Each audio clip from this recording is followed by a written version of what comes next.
सबसे पहले सबको गुड मॉर्निंग। और मैं उम्मीद करता हूँ कि सबकी तैयारी अच्छी चल रही होगी, ठीक है। और डट के पढ़ना, ऐसा नहीं है कि अब 10-12 दिन हो गए अब थोड़ा सा हम ढीला हो गए, ऐसा नहीं है, ठीक है। हम 18, 19, 20 तारीख तक अच्छी तरह तैयारी करेंगे और पेपर जरूर क्लियर होगा, ठीक है। और जिसका ये पेपर नहीं क्लियर होगा और आगे बहुत पेपर क्लियर होंगे, ठीक है। चलो, बस ये है कि हमने डीमोरलाइज नहीं होना कि यार बहुत तैयारी की फिर भी पेपर नहीं हुआ, कुछ नहीं होता, ठीक है। हाँ, जिंदगी में कुछ ना कुछ तो कर ही लेंगे, ठीक है। चलो शुरू करते हैं। सबसे पहले कंपाउंड इंटरेस्ट सिंपल है। कंपाउंड इंटरेस्ट की बात करते हैं तो फार्मूला कंपाउंड इंटरेस्ट का, ठीक है। सबसे पहले कंपाउंड इंटरेस्ट में हम कई बार डायरेक्ट कंपाउंड इंटरेस्ट का फार्मूला अप्लाई करना पड़ता है, लेकिन जहां पे डायरेक्ट फार्मूला की जरूरत नहीं है, हम सबसे पहले अमाउंट कैलकुलेट करेंगे और अमाउंट कैलकुलेट करने के बाद हम प्रिंसिपल माइनस करेंगे तो हमारे पास कंपाउंड इंटरेस्ट आ जाएगा, ठीक है। तो what is the formula of amount? Amount का क्या फार्मूला होगा?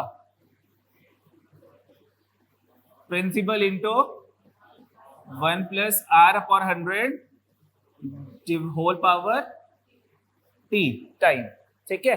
चलो, अगर मैं आपको कहता हूं कि रेट ऑफ इंटरेस्ट जो है दैट इज 10% पर एनम, ठीक है। ये वर्डिंग बहुत ध्यान से देखना कि पर एनम ही है कि नहीं है। Half yearly rate of interest तो नहीं दे रखा, क्वार्टरली तो नहीं दे रखा, ठीक है। कंपाउंडेड एनुअली कैलकुलेट करना है तो मुझे रेट ऑफ इंटरेस्ट भी एनुअली गिवन होना चाहिए। कंपाउंडेड हाफ ईयरली करना है तो मेरे पास इन दैट केस एग्जामिनर मुझे रेट ऑफ इंटरेस्ट क्या दे रहा है। अगर कंपाउंडेड हाफ ईयरली कर रहा है और एग्जामिनर रेट ऑफ इंटरेस्ट भी हाफ ईयरली दे रहा है, ठीक है। मैं यहां पे लिख देता हूं कि 10% फॉर हाफ ईयर, तो इन दैट केस आप रेट को हाफ नहीं करोगे क्योंकि वो ऑलरेडी पहले से ही आपको हाफ ईयरली गिवन होगा, ऑलरेडी पहले से ही आपको हाफ ईयरली गिवन होगा, ठीक है। लेकिन अगर मुझे रेट ऑफ इंटरेस्ट पर एनम दे रखा है और कंपाउंडेड हाफ ईयरली करना है, कंपाउंडेड हाफ ईयरली मींस कि साल में मुझे 2 बार रेट ऑफ इंटरेस्ट जो है इंटरेस्ट कैलकुलेट करना है 2 बार, तो रेट इन दैट केस मेरे पास रेट भी हाफ ईयरली होना चाहिए। तो अगर एनुअली गिवन है तो मैं उसको क्या कर लूंगा?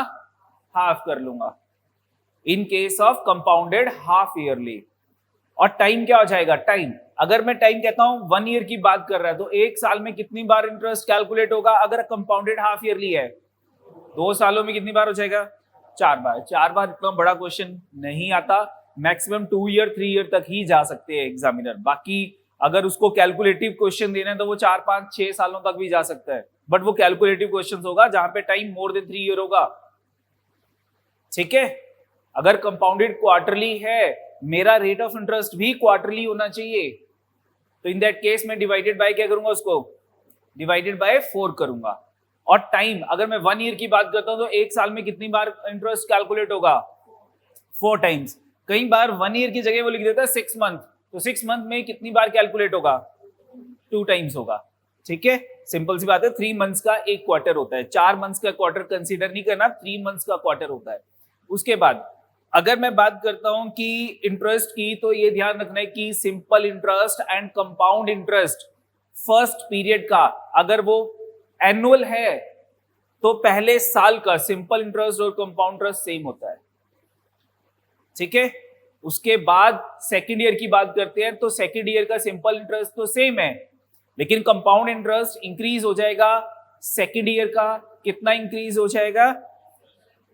जो पहले साल का इंटरेस्ट है, यानी कि जो पहले साल का सिंपल इंटरेस्ट है या जो पहले साल का कंपाउंड इंटरेस्ट है, उसके ऊपर अगेन इंटरेस्ट कैलकुलेट हो जाएगा, ठीक है। तो सेकेंड ईयर का जो कंपाउंड इंटरेस्ट होगा दैट इज जो फर्स्ट ईयर का इंटरेस्ट प्लस उस इंटरेस्ट के ऊपर अगेन इंटरेस्ट, तो दैट इज कंपाउंड इंटरेस्ट, ठीक है। कोई डाउट इसमें? कोई डाउट नहीं? क्वेश्चन शुरू करते हैं। अच्छा, एक चीज मैं जो बता रहा था कि मेरे पास 10% पर एनम है, rate of interest mean increase, again मैं 10% को क्या लिख लूंगा? 1.1 लिख लूंगा। अगर मेरे पास, और ये पूरी चीज मेरे पास आ जाएगी 1.1 आ जाएगी। 1 + 10/100, 10/100 0.1 हो गया, 1 ऐड करूंगा 1.1 हो गया। 20% 1.2 हो जाएगा, 30% 1.3 हो जाएगा, ठीक है। और अगर मैं टाइम की बात करता हूं, टाइम मुझे 2 इयर्स दे रखा है, तो प्रिंसिपल इंटू 1.1 मल्टीप्लाई 1.1 ये आ जाएगा। अगर 20% दे रखा है, प्रिंसिपल इंटू 1.2 मल्टीप्लाई 1.2, अगर टाइम 2 इयर्स है, टाइम 3 इयर्स है, तो 1.2 इंटू 1.2 इंटू 1.2 3 टाइम्स मल्टीप्लाई हो जाएगा। ठीक है, थोड़ी सी आप क्यूबिंग के ऊपर जो है वो ध्यान देना कि कम से कम 12, 13, 14, 15 के क्यूब कर जाना, क्यूब्स। ठीक है, थोड़ी सी कैलकुलेशन इजी हो जाएगी आपकी यहाँ पे। अगर मुझे मालूम है कि 1.1 का क्यूब क्या है, या 1.2 का क्यूब क्या है, 1.5 का क्यूब क्या है, ठीक है, या 1.25, कुछ ऐसे नंबर्स 3-4 के क्यूब्स ध्यान में रख लेना। ये मेरे पास अमाउंट कैलकुलेट हो जाएगा, अमाउंट कैलकुलेट हो गया। अब कंपाउंड इंटरेस्ट कैसे आएगा, अमाउंट में से बच्चे मैं प्रिंसिपल माइनस कर लूंगा, मेरे पास कंपाउंड इंटरेस्ट आ जाएगा। ठीक है, यस नो। चलो, जहां पे कैलकुलेशन आपको थोड़ी सी मुश्किल लग रही है, कोई ये जरूरत नहीं है कि मुझे फार्मूला ही लगाना है। ठीक है, मैं क्या कर लूंगा इन दैट केस, मैं अपना प्रिंसिपल के ऊपर मान लो मेरे पास 4% रेट ऑफ इंटरेस्ट है, तो मैं इस वैल्यू का पहले, अगर मेरे पास टाइम 3 इयर्स है, टाइम 3 इयर्स दे रखा है, तो पहले साल का इसका इंटरेस्ट कितना, इसके ऊपर इंटरेस्ट 4% कितना हो जाएगा, 4 रुपीज हो जाएगा। 4 रुपीज मेरे पास इंटरेस्ट हो गया, इसमें 4 ऐड कर लूंगा तो फर्स्ट ईयर का अमाउंट 104 हो गया। अब सेकंड ईयर का इस वैल्यू के ऊपर कैलकुलेट कर रहा है 4%। ठीक है, तो 4% में इस वैल्यू के ऊपर कैलकुलेट कर लूंगा, कितना हो जाएगा, पॉइंट लग गया 4 पॉइंट, कितना हो गया, जल्दी बोलते जाओ, कितना हो जाएगा 4%। पॉइंट सबसे पहले 100 का पॉइंट लगाओ, यहाँ पे पॉइंट लग गया, 104 को 4 से मल्टीप्लाई किया, कितना हो गया 4.16 आ गया, ये सेकंड ईयर का इंटरेस्ट हो गया। ठीक है, फिर से इसको ऐड कर देता हूं, 10816 हो गया मेरे पास। ठीक है, 10816 ये मेरे पास कौन से ईयर का आ गया। ठीक है, ये मेरे पास पहले साल का जो था वो 100 के ऊपर 4, तो मेरे पास ये पहले साल का हो गया, ये दूसरे साल का हो गया। अगर मुझे 2 ईयर का कंबाइंड कैलकुलेट करना होगा तो मैं दोनों को क्या कर लूंगा, ऐड कर लूंगा, ये ओनली सेकेंड ईयर का आएगा मेरे पास। ठीक है बच्चे, कोई डाउट इसमें, क्वेश्चन शुरू करते हैं 1 बाय 1, थोड़ा स्पीडली करना, ठीक है, ताकि मैं ज्यादा क्वेश्चन तुम्हें करवा सकूं, नहीं तो मैं स्किप कर जाऊंगा बीच में से। चलो क्वेश्चन नंबर 1 देखते हैं, सिंपल क्वेश्चन है, कंपाउंड इंटरेस्ट कैलकुलेट करना है on 10,000 eight 20% per annum in 3 years. बोलो ठीक है, व्हाट इज 20%, 1.2, कितनी बार मल्टीप्लाई करना है इसको, 3 टाइम्स मल्टीप्लाई करना है, और प्रिंसिपल से मल्टीप्लाई करना है, प्रिंसिपल कितना है 10,000, एक पॉइंट अपॉन में 10 अपॉन में 10 अपॉन में 10, कितनी जीरोस एलिमिनेट हो जाएंगी, 3 zeros. What is the cube of 12, 1728, और लास्ट में 0 आ जाएगा। What is the answer, A option. ठीक है, तो इसलिए कह रहा हूं कि थोड़े से क्यूब याद कर जाना। नेक्स्ट देखते हैं, ए सम of money amounts to 6690 after 3 years and to be rupees 10035 after 6 years on compound interest. The sum is, the sum यानी क्या पूछ रहा है ये, the sum is क्या कैलकुलेट करना है, प्रिंसिपल कैलकुलेट करना है, क्या गिवन है मुझे, अमाउंट्स गिवन है। ठीक है, चलो क्या करेंगे, कौन बताएगा, जस्ट रेज योर हैंड। हाँ जी बच्चे, क्या करेंगे, हाँ हाँ हाँ हाँ हाँ, और कोई, और कोई,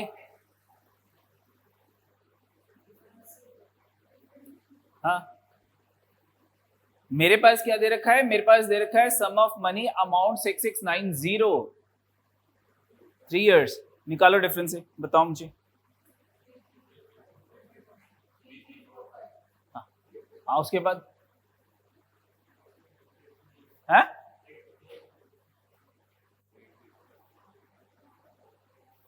जब भी ऐसा क्वेश्चन होगा मैं इसको डिवाइड करूंगा, ध्यान देना। मेरे पास 6 ईयर का अमाउंट कितना है,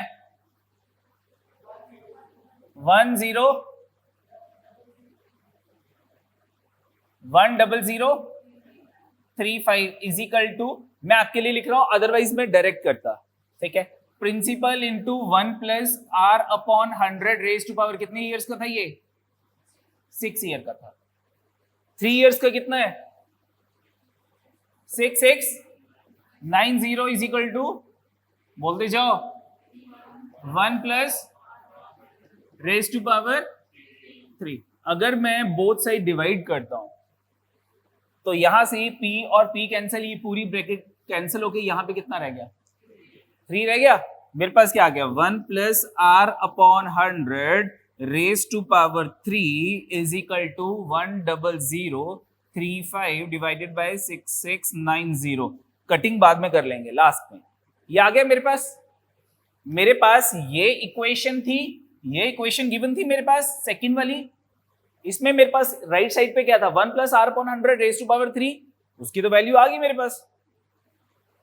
1 plus R upon 100 raise to power 3 की वैल्यू आ गई। ये पूरी की पूरी वैल्यू डायरेक्ट यहां पुट कर देता हूं। This is equal to P into this. P की वैल्यू आ जाएगी, पी मीन्स सम आ जाएगा, पी मीन्स सम आ जाएगा। ठीक है। अब जब भी ऐसा क्वेश्चन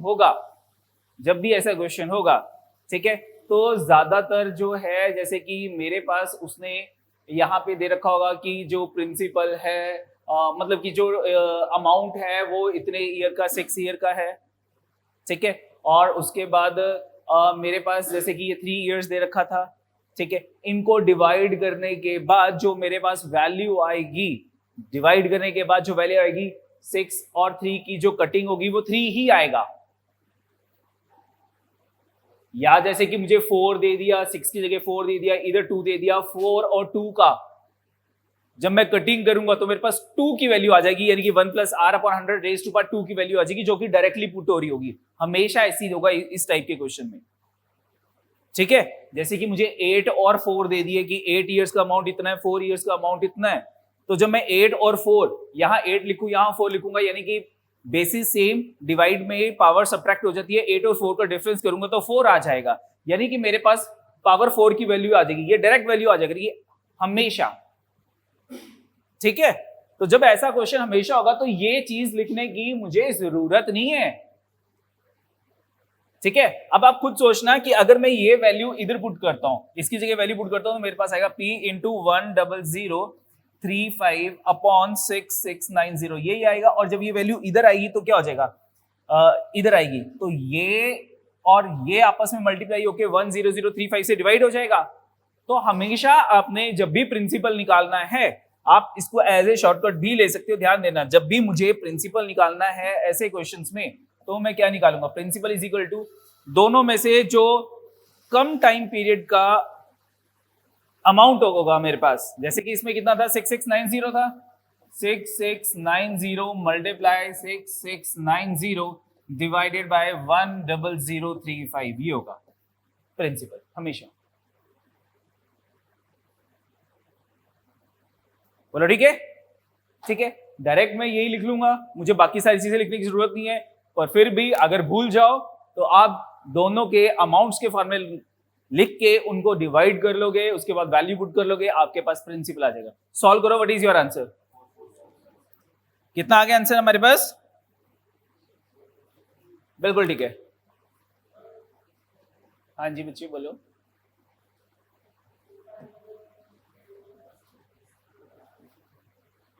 हाँ जी बच्चे बोलना। हाँ, नीचे वाला डायरेक्ट लगा सकते हो दोनों। हाँ, ये 2 टाइम्स 6690 मल्टीप्लाई 6690 डिवाइडेड बाय 10035। हाँ जी, उसको 2 टाइम्स प्लस में होगा मल्टीप्लाई।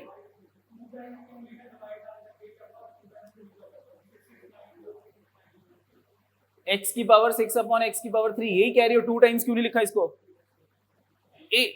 डिवीजन में अगर बेस दोनों का x सेम है तो पावर सब्ट्रैक्ट होती है बच्चे।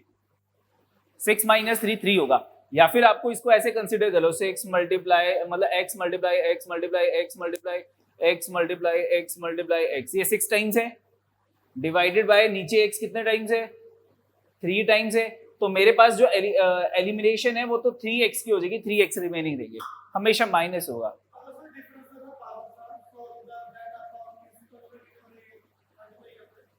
क्या कह रहा है? x की पावर 4 होती है, किसकी? हाँ 3 है और x की पावर 4 होती है, ये कह रहा है। सपोज करो एग्जामिनर ऐसा क्वेश्चन नहीं देगा।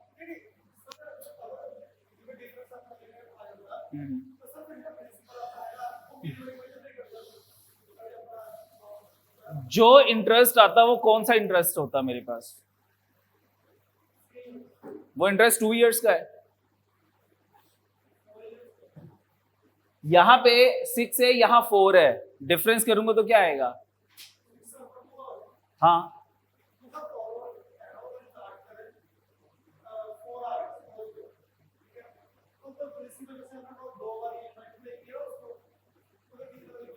नहीं होगा ना बच्चे, तुम मेरी बात ही नहीं समझ रहे हो ना।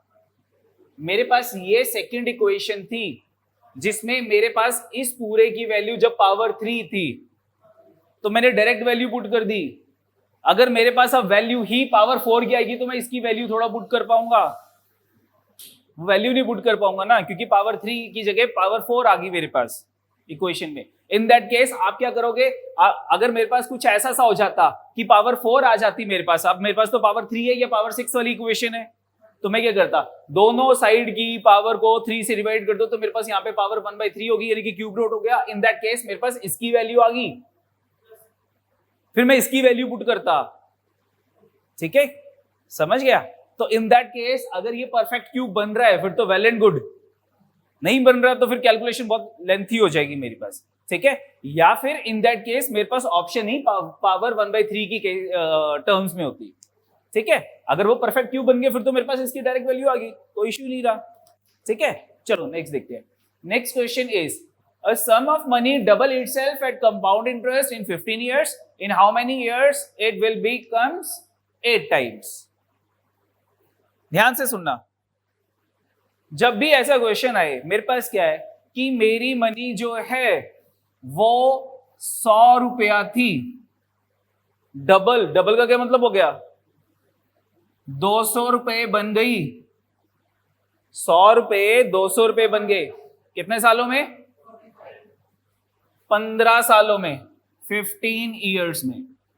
ठीक है, कि हमारी मनी जो है वो डबल हो जाती है कितने सालों में? 15 सालों में हो जाती है। अब हमारे जो 200 रुपए हैं वो डबल हो जाएंगे 400 रुपए कितने सालों में? फिर से 15 सालों में ही होंगे। नेक्स्ट क्यों होंगे? मेरे पास मनी अब 100 की जगह 200 आ गई, 200 रुपए आ गए, 400 रुपए डबल कितने सालों में हो जाएंगे? ये भी 15 सालों में हो जाएंगे। ठीक है, नेक्स्ट अगर मैं कहता हूं 400 रुपए, अब 400 ले लिए मैंने, अब ये जो 400 रुपए हैं ये डबल, डबल यानी कि 800 रुपए, ये कितने सालों में होंगे? ये भी 15 सालों में हो जाएंगे। ठीक है, अब ध्यान देना, मेरे 100 रुपए 800 रुपए, 100 से 800 कितने टाइम्स हो गया? 8 टाइम्स हो गया। अब 100 से 800 कितने सालों में बनेंगे? इनका टोटल हो जाएगा 45 ईयर्स में बन जाएंगे। बोलो ठीक है, जब भी ऐसा क्वेश्चन आएगा सिंपल इस वे में क्वेश्चन कर लेना हमने। ठीक है, चलो what is your answer? 45 years, D option is the answer, D option हमारा आंसर है। नेक्स्ट देखते हैं question number 4। A certain sum amounts to ₹7350 in 2 years and ₹8575 in 3 years. The sum and the rate % are। Same question आ गया जो भी करवाया था, या फिर ध्यान से सुनो, या तो सेम क्वेश्चन बन गया, ठीक है, वैसे ही कर लो, या ऑप्शन दे रखी है बच्चे, मुझे तो ऑप्शन दे रखी है ना, मैं ऑप्शंस का यूज कर लूंगा। लेकिन ऑप्शंस में अगर आप देखोगे तो ऑप्शन बड़ी गंदी गंदी सी दे रखी है, 16/3%, 16/3%, 16/3%, या फिर 1/2% और ये दे रखे हैं। ठीक है, चलो तो मैं दोनों मेथड यूज कर लेते हैं। सबसे पहले हमने जो पीछे क्वेश्चन किया था उसमें क्या किया था मैंने, अब आगे तेरा वाला क्वेश्चन कि अगर मैं 3 पावर और 2 पावर करूंगा तो मेरे पास पावर 1 होगी। ठीक है, मेरे पास क्या था, एक साइड मेरे पास था principal 1 + r/100 raised to power 3 divided by principal 1 + r/100 raised to power 2, और दूसरी साइड क्या था मेरे पास 8575 डिवाइडेड बाय 7350 50 यही था। अगर मैं इसकी कट करता हूं ये और प्रिंसिपल, तो मेरे पास क्या आ जाएगा, पावर 1 आ गई। ठीक है, तो in that case 1 plus R by 100, 1 plus R by 100 is equal to this value. यहां से मैं क्या कैलकुलेट कर लूंगा अपना, ये क्या कैलकुलेट हो जाएगा। अब आर कैलकुलेट कर लोगे, यहां पे आर कैलकुलेट हो जाएगा। चलो आर कैलकुलेट कर लो। सेकेंड टाइम मेरे पास आर कैलकुलेट हो गया, या फिर आर इन दैट केस आप आर की वैल्यू बचे फिर यहां पुट कर सकते हो प्रिंसिपल कैलकुलेट करने पे, या फिर आपके पास फिर ऑप्शंस हो जाएंगी कि तीन में से अगर मेरे पास 12 1/2 ही, ये 12 1/2 आ गया, तो मैं इससे 2 ईयर का कैलकुलेट करके चेक कर लूंगा कि 7350 आ रहा है या नहीं आ रहा है। ठीक है, जल्दी से बताना मुझे क्या आंसर आ रहा है कैलकुलेशन।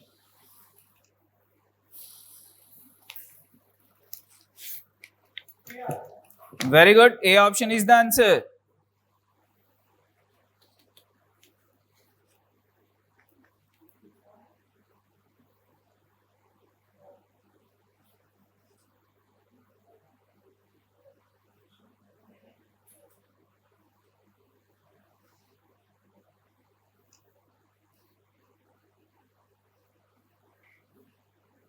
यही है सबका। हाँ जी बच्चे जल्दी बताओ, यही है। चलो ठीक है, ए option is the answer. A option हमारा आंसर आए। किसी को कोई डाउट हो इसमें तो बताओ। नेक्स्ट देखते हैं क्वेश्चन नंबर 5।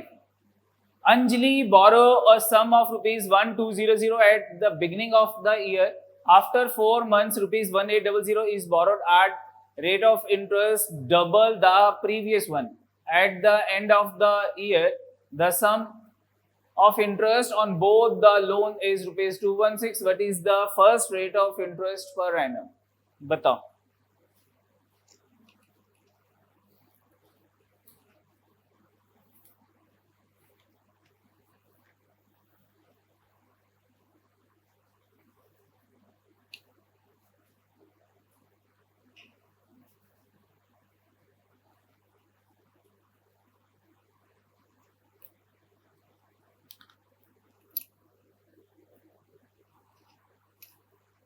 हाँ जी बच्चे, व्हाट इज द आंसर?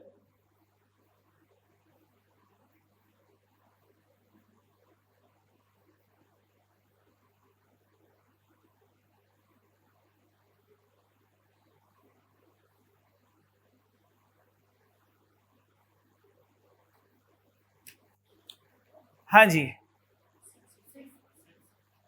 कैसे किया?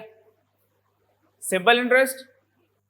सिंपल इंटरेस्ट मैंने कहा था नथिंग इज मेंशन, तो हम क्या लगाएंगे? सिंपल इंटरेस्ट लगाएंगे। कंपाउंड तब तक नहीं लगाएंगे जब तक वो कंपाउंड इंटरेस्ट नहीं बोल रहा। ऐसा नहीं है कि कंपाउंड इंटरेस्ट का टॉपिक है तो हर क्वेश्चन पे कंपाउंड इंटरेस्ट ही लगेगा। ठीक है, चलो तो हमारे पास क्या था, सिंपल 1200 रुपए उसने स्टार्टिंग में बोरो किए। ठीक है, और रेट ऑफ इंटरेस्ट कितना है इसके ऊपर कैलकुलेट करना है मुझको।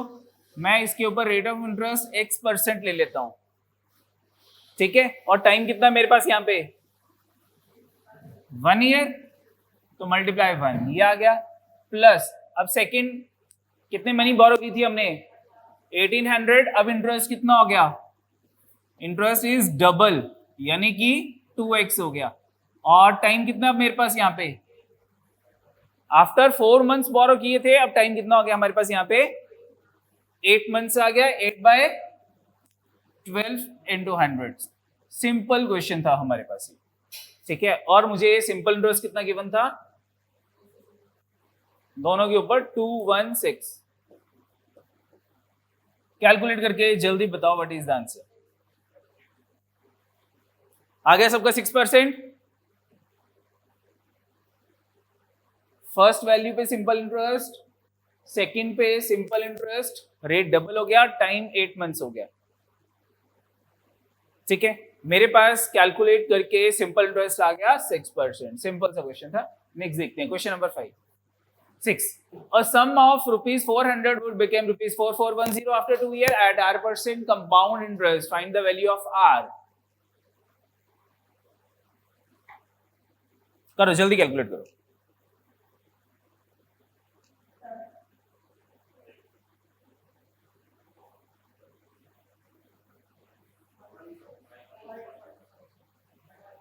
मेरा ठीक है। तो टाइम 5 कितना देखा था 2%। Either you use options, option select कर लो, ऑप्शन नहीं सिलेक्ट करना, डायरेक्ट कैलकुलेट कर लेते हैं।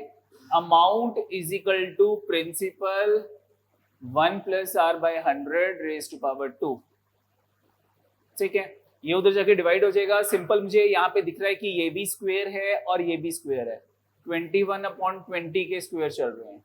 बोथ साइड स्क्वेयरिंग कट हो जाएगी और इतना ज्यादा लिखने की जरूरत नहीं है, आधी से ज्यादा कैलकुलेशन हमारी माइंड में होनी चाहिए। जब भी मुझे रेट निकालना है मैं प्रिंसिपल ऑलरेडी पहले से ही डिवाइड कर लूंगा उधर, और मुझे दिख रहा है दोनों स्क्वायर चल रहे हैं, उस साइड भी टाइम 2 इयर्स है, 2 और 2 कैंसिल करने हैं।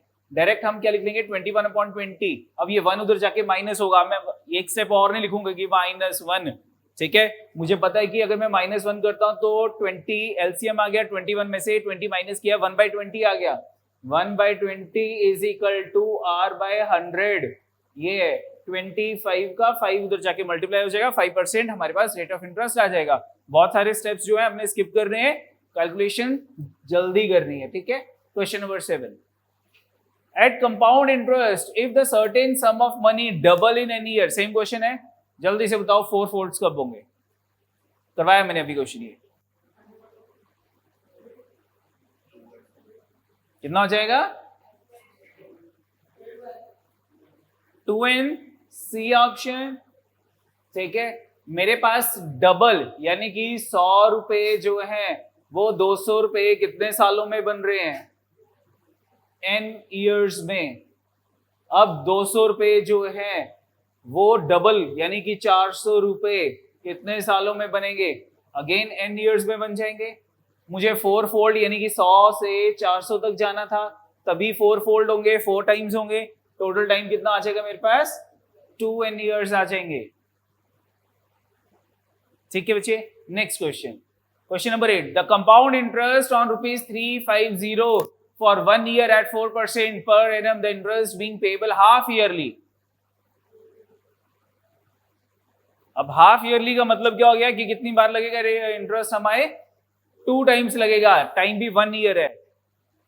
जल्दी कैलकुलेट करो।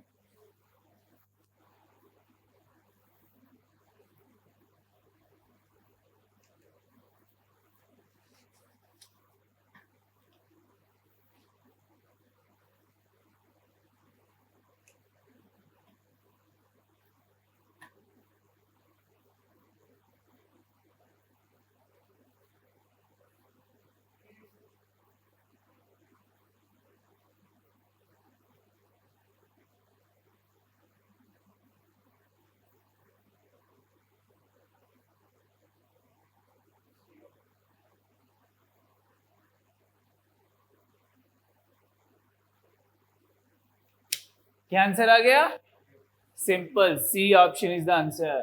द कंपाउंड इंटरेस्ट क्या कैलकुलेट कर रहे हैं मुझको, अमाउंट कैलकुलेट कर रहे हैं, कंपाउंड इंटरेस्ट, कंपाउंड इंटरेस्ट। ठीक है, अमाउंट कैलकुलेट करते हैं। 350 मल्टीप्लाई क्या है हमारे पास 4%, 1.04% पर एनम है। हाफ ईयरली कितना रह जाएगा ये 2%, 1.02 मल्टीप्लाई 1.02। ठीक है, सॉल्व कर लेंगे, अमाउंट आ गया, अमाउंट में से 350 माइनस कर लेंगे, हमारे पास कंपाउंड इंटरेस्ट आ जाएगा। ठीक है, एक तरीका तो ये है कि कितनी जल्दी आप कैलकुलेशन करते हो। चलो ठीक है सर, कैलकुलेशन बहुत लेंथी हो जाएगी, कुछ नहीं करते, 350 का 2% कैलकुलेट कर लेते हैं। कितना हो जाएगा, कितना हो जाएगा मेरे पास 7 आ जाएगा, यानी कि मेरे पास 357 आ गया फर्स्ट टाइम का। अब सेकंड टाइम जो इंटरेस्ट कैलकुलेट होगा वो किसके ऊपर कैलकुलेट होगा, 357 के ऊपर कैलकुलेट होगा। 357 का अब हमने फिर से 2% कैलकुलेट करना है, कितना हो जाएगा, कितना हो जाएगा। ठीक है, 0 लगाई 25 का 0, ये डेसिमल लगा दिया डायरेक्ट ही हमने। ठीक है, मल्टीप्लाई, इसको डबल कर लेते हैं, डबल कितना हो जाएगा इसका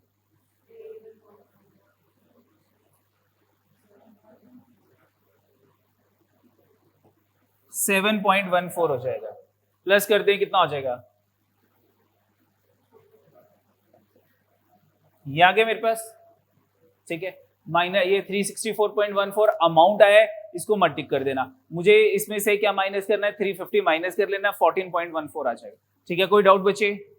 ठीक है, दोनों वेज आपके पास है, चाहे ऐसे कर लो चाहे ऐसे कर लो। ठीक है, और अगर क्या कहते हैं आप कहो कि सर अभी हमारे पास देखो दोनों वैल्यूज में से अगर कहो सर कि ये जल्दी हो जाएगा ये हो जाएगा, ऐसा कुछ नहीं है। मैं अगर इधर बात करता हूं, मेरे पास यहाँ अपॉन में कितना आ जाएगा बच्चे, 100 आ जाएगा, यहाँ अपॉन में भी 100 आ जाएगा, एक जीरो तो मेरे पास वैसे ही एलिमिनेट हो जाएंगे। ठीक है, what is the square of 102 का स्क्वायर कितना होता है, 10404, यही होता है। इसको मुझे किससे मल्टीप्लाई करना था, 35 से मल्टीप्लाई करना था, यही करना था। What is the product of 35 into 4, 35 को 4 से करते कितना हो जाएगा, 140 हो जाएगा। मेरे लास्ट टू डिजिट 40 है, मेरे लास्ट टू डिजिट 40 है। ठीक है, अब अगर मैं यहाँ पे चेक करता हूँ लास्ट टू डिजिट 40 है, यानी कि मेरा आंसर जो है वो 4 से एंड होना चाहिए। मेरे पास ये ऑप्शन तो अमाउंट्स हैं, ये अमाउंट्स तो वैसे ही एलिमिनेट हो गए। रिमेनिंग दो ऑप्शंस है मेरे पास, इन दोनों में से ये वैल्यू जो है ये 5 से एंड हो रही है। C option is the answer. ऐसा नहीं है कि कोई क्वेश्चन जो है, ये आपका स्मार्टनेस है कि आप कितनी क्वेश्चंस को कैसे पिक कर रहे हो। हर क्वेश्चंस में कैलकुलेशन नहीं करनी है, इसीलिए बार बार यही कह रहा हूं कि कैलकुलेशन, माइंड कैलकुलेशन अच्छी करो, थोड़ा लेजी बन जाओ कि लिखना नहीं है। नायब तहसीलदार के बाद 2 महीने आप मैथ्स की तैयारी करना, और उसमें एक चीज पे ध्यान देना कि हमें आज लिखना नहीं है, अब ये जो सारा प्रैक्टिस करनी है ये माइंड कैलकुलेशन से करेंगे, चाहे किसी क्वेश्चन को ज्यादा टाइम भी लग रहा हो। जब आपको माइंड कैलकुलेशन की आदत पड़ जाएगी, आपको तरीके में पता लग जाएंगे, तो आपके क्वेश्चन जल्दी सॉल्व होने शुरू हो जाएंगे। ठीक है बच्चे, ये ध्यान देना कि बहुत सारे क्वेश्चंस होते हैं, अगर 40 क्वेश्चंस आ रहे हैं तो 40 में से 20 क्वेश्चंस ऐसे हो सकते हैं कि जो माइंड कैलकुलेशन से सॉल्व हो सकते थे बिना फार्मूलों से। नेक्स्ट देखते हैं, नेक्स्ट क्वेश्चन। नेक्स्ट है question number 9। The compound interest on rupees 5,000 for 3 years at 8% for first year, 10% for second year and 12% for third year।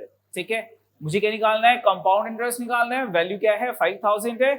चलो, ये प्रिंसिपल है, पहले साल का इंटरेस्ट कितना है, 8%, 1.08, एक साल के लिए था, पावर 1 आ गई। उसके बाद रेट ऑफ इंटरेस्ट कितना हो गया, 10%, 1.1, एक साल के लिए ही था, पावर 1 आ गई। नेक्स्ट 12%, 1.12, यहां पे भी पावर क्या है मेरे पास, यहां पावर क्या है, 1 नहीं है। ठीक है, ये मेरे पास आ जाएगा अमाउंट, इसमें से 5,000 माइनस कर लेंगे, क्या आ जाएगा मेरे पास, कंपाउंड इंटरेस्ट। करना है जरा, बताओ what is the answer, A option, D option, Bombay 1652.8। Good, हाँ जी बच्चे, अब बताओ कैसे किया है, unit is it,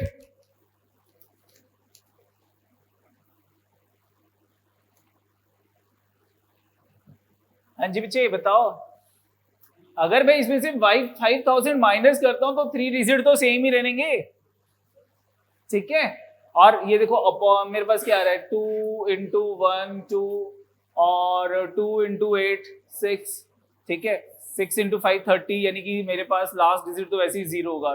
2 digits multiply कर लो आपस में, है वो मर्जी है आपकी बच्चे, वो मर्जी है, वो मैंने बताया है, 1 ईयर का भी कैलकुलेट कर सकते हो। ठीक है, 1 ईयर के इसके ऊपर 8% कैलकुलेट करता हूं, कितना आ जाएगा, तीनों में से कोई भी पहले कर लो, तीनों में से कोई भी पहले कर लो, जरूरी नहीं है कि मुझे पहले 8% ही करना है। ठीक है, कि पहले 8% करोगे तभी निकलेगा। ठीक है, कितना आ जाएगा मेरे पास इसमें, 8% किया, कितना आ गया, ये आ गया। नेक्स्ट अब 10% करते हैं, कितना आ जाएगा, 54 आ गया, कितना हो गया, अब कितना करना है, 12%, 12% कितना हो जाएगा, 12% में डेसिमल तो यहां लग जाएगा, मल्टीप्लाई कर लो।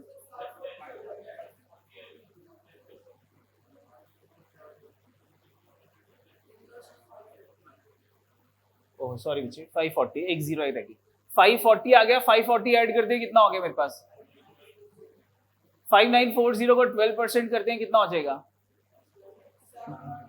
डेसिमल यहां पे लग गया मेरे पास 12 0 12 4 का 8,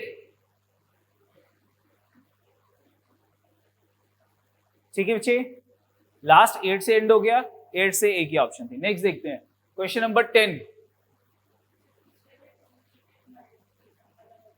हाँ 2 डिजिट मल्टीप्लिकेशन कर सकते हो। 2 डिजिट मल्टीप्लिकेशन की अगर मैं बात करता हूं तो सबसे पहले मैं डेसिमल्स हटाता हूं। यहाँ पे अपॉन में 2 जीरोस आ गई, यहाँ पे अपॉन में मतलब 1 जीरोस आ गई, 3 जीरोस तो वैसे ही एलिमिनेट होगी। मेरे पास रह गया 5 इंटू 108 इंटू 11 इंटू 1.12, ये रह गया, ठीक है। अब मेरे पास अगर आप चेक करोगे कि जब भी प्रोडक्ट में एक 5 है और एक इवन नंबर है, हमेशा प्रोडक्ट 0 से एंड होगा, ठीक है।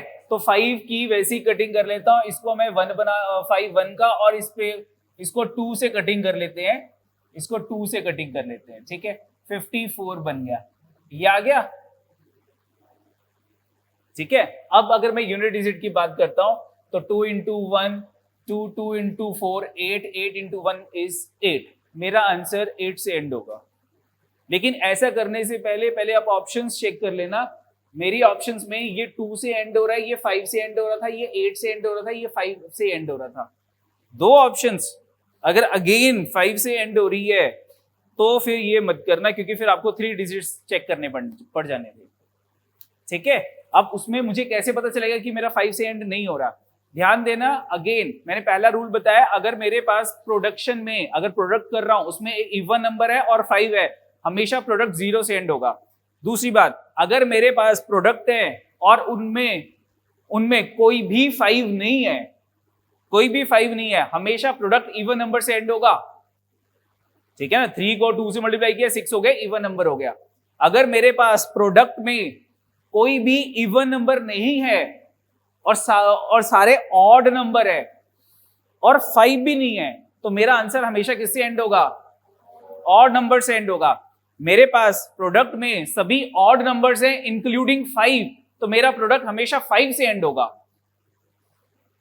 बोलो ठीक है। अब जैसे कि अगर मैं यहां पे अब इनका प्रोडक्ट कर रहा था, ठीक है, तो यहां पे मेरे पास क्या था? 5 तो नहीं है ना, लेकिन एक इवन नंबर्स हैं बीच में, तो मेरा आंसर इवन नंबर से एंड होगा। मेरा प्रोडक्ट 5 से एंड नहीं होना था, तो मेरे पास ये और ये ऑप्शंस नहीं बननी थी, आइदर 2 और आइदर 8। तो यूनिट डिजिट पे जब वर्क किया हमने तो हमारे पास 8 आ गया। ये कैलकुलेशंस है, इसको हम कैलकुलेशंस कहते हैं। इसीलिए बार बार कह रहा हूं कि कैलकुलेशंस के ऊपर वर्क ज्यादा करो, ठीक है। नेक्स्ट देखते हैं। Next question is question number 10, जल्दी से। ₹7500 is borrowed at compound interest at the rate of 4% per annum. What will be the amount to be paid after 6 months if interest is compounded quarterly? अब 6 months आगे compounded quarterly, यानी कि हमारा जो time period है वो कितने हो गए? 2, नो इयर्स नहीं, बात 6 months की हो रही है, मैं टाइम पीरियड्स की बात कर रहा हूं। तो टाइम इज 2, टाइम 2 आ गया, यानी कि पावर तो 2 आ जाएगी कंपाउंड इंटरेस्ट के केस में। और हमारे पास रेट ऑफ इंटरेस्ट कितना था? 4% पर एनम, तो पर क्वार्टर रेट ऑफ इंटरेस्ट कितना हो गया? 1 हो गया, ठीक है। मुझे क्या निकालना था यहाँ पे? अमाउंट्स क्या निकालना है मुझे यहाँ पे? 7500 हमारा प्रिंसिपल था, यस नो? ये प्रिंसिपल है, यस नो? 6 महीने के बाद मुझे इंटरेस्ट निकालना है, कंपाउंड इंटरेस्ट निकालना है। 6 मंथ के बाद हमें अमाउंट निकालना है, कंपाउंड इंटरेस्ट निकालना है। क्या अमाउंट 7500 से कम हो सकता है? हो सकता है कि नहीं हो सकता? नहीं हो सकता। कितनी ऑप्शंस एलिमिनेट हो रही हैं? 1 2 3, व्हाट इज द आंसर? क्या कैलकुलेशन की है? लगे हुए कैलकुलेशन करने, बोले ठीक है कि नहीं? है ना? अब इस क्वेश्चन में तो चलो मैंने आपको वैल्यूज बहुत इजी दी थी, कई बार एग्जामिनर वैल्यू बहुत टफ दे देगा, फिर कहोगे सर ने कहा था कि टफ वैल्यूज है तो छोड़ देना, पता लगा 3 ऑप्शन तो वैसे ही एलिमिनेट हो रही थी। क्वेश्चन छोड़ना है ये करना है, वो क्वेश्चन को पढ़ के सोच के हमने वहां पे सोचना है कि क्वेश्चन छोड़ना है कि नहीं। उससे पहले किसी के माइंड में नहीं आना चाहिए कि मुझे ये टॉपिक छोड़ना है, मुझे ये क्वेश्चन छोड़ने हैं, नहीं कुछ नहीं सोचना। ठीक है, चलो बच्चे नेक्स्ट देखते हैं। कहां चला गया ये, इसमें तो सिंपल सा हमारा 7650.75 आंसर है। ठीक है, नेक्स्ट देखते हैं। Next is question number 11। Question number 11,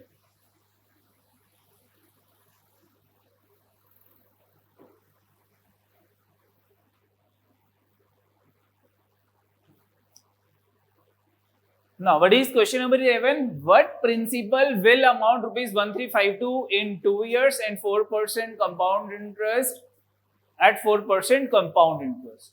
चलो ठीक है, टाइम कितना है 2 ईयर, अमाउंट गिवन है, प्रिंसिपल कैलकुलेट करना है। 4% क्या होता है 1352 अमाउंट आ गया इज इक्वल टू प्रिंसिपल, बाकी वैल्यू आ जाएंगी अपॉन में 1.04 मल्टीप्लाई 1.04, यस नो 1.04 13 का टेबल है। ठीक है, 13 8 का, 13 1 का, 0 13 4 का, 104 से एक ये 104 भी कट हो गया, क्या रह गया मेरे पास, क्या रह गया जल्दी बोलो। ये पॉइंट था 100 ऊपर, ये पॉइंट है 100 ऊपर, 10000 डिवाइडेड बाय 8, 8 1 का, 2 का, 5 का, 0 का,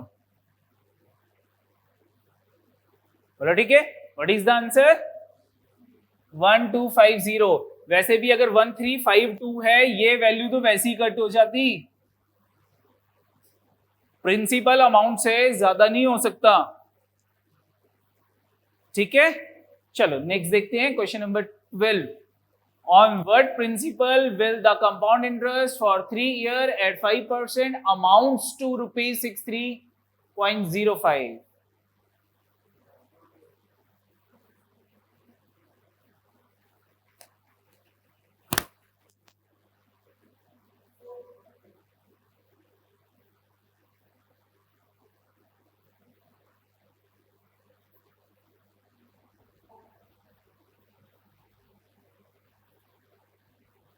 ठीक है, यहां उलझना नहीं है क्वेश्चन में। Compound interest amounts to rupees इतना, ये मुझे क्या गिवन था, कंपाउंड इंटरेस्ट है अमाउंट है, कंपाउंड इंटरेस्ट है ये। ठीक है, हमें प्रिंसिपल वैल्यू कैलकुलेट करनी है, तो सबसे पहले क्या करेंगे,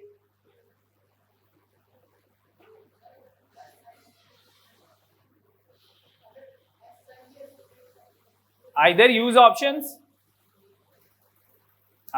ऑप्शंस या फिर कैलकुलेशंस है। ठीक है, कैलकुलेशन तो यही कहती है हमारे पास कि 63.05 is equal to principal divided by, ये पूरी ब्रैकेट डिवाइड हो जाएगी लेफ्ट साइड पे जाके, 1.05 raise to power 3 minus 1 this one.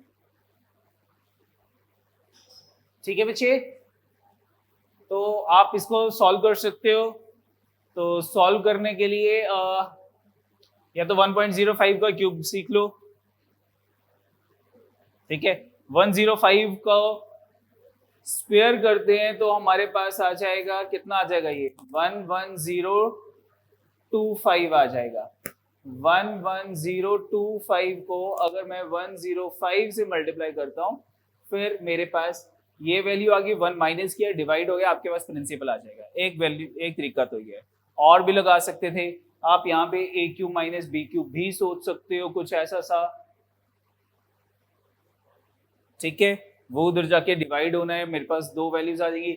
In that case cubing नहीं करनी पड़ेगी मुझको 105 की, मेरे पास स्क्वेयरिंग तक बात आ जाएगी। तो a cube minus b cube का फॉर्मूला क्या होता है, a minus b a square plus a b plus b square. तो a माइनस बी 1.05 में से 1 माइनस किया 0.05 आ गया, एक अपॉन में तो वैल्यू 0.05 आ गई, मल्टीप्लाई दूसरी वैल्यू क्या आ जाएगी a का स्क्वायर 11025 आ गया। ठीक है, 105 का स्क्वायर कैसे निकालते हैं? 105 का स्क्वायर अब ये नहीं, मुझे नहीं आता, तूने मेरी क्लासेस लगाई हैं। और कौन बताएगा? और कौन बताएगा? 2 digit number ending with 5, 2 digit number ending with 5, 65 का स्क्वायर कैलकुलेट करना है। जो भी नंबर एंडिंग विद 5 होगा, any number ending with 5, square always and with 25। कोई भी नंबर 5 से एंड होगा उसको स्क्वायर हमेशा 25 से एंड होगा। यहां पे 6 है, नेक्स्ट नंबर कौन सा आता है 6 के बाद? What is the product of 6 and 7? This is the square of 65। What is the square of 85? 8 के बाद क्या आता है? 8 इंटू 9 72 25। ठीक है, यहां पे मेरे पास क्या था 105 है। अब 105 में ये 10 है, what is the product of 10 and 11? और एंडिंग विद 25।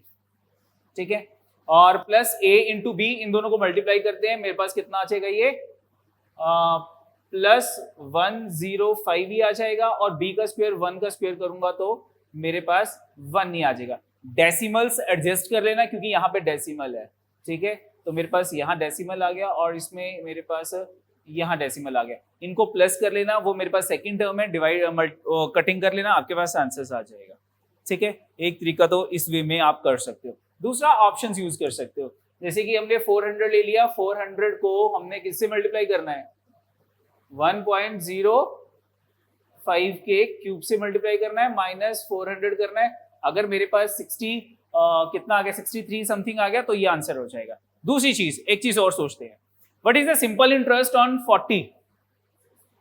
60 टाइम क्या था 3 years, 60 प्लस 60 नहीं सॉरी 5% है ना, तो 40 का 5% 20 होता है, सॉरी 20 3 सालों का कितना हो गया 60 हो गया।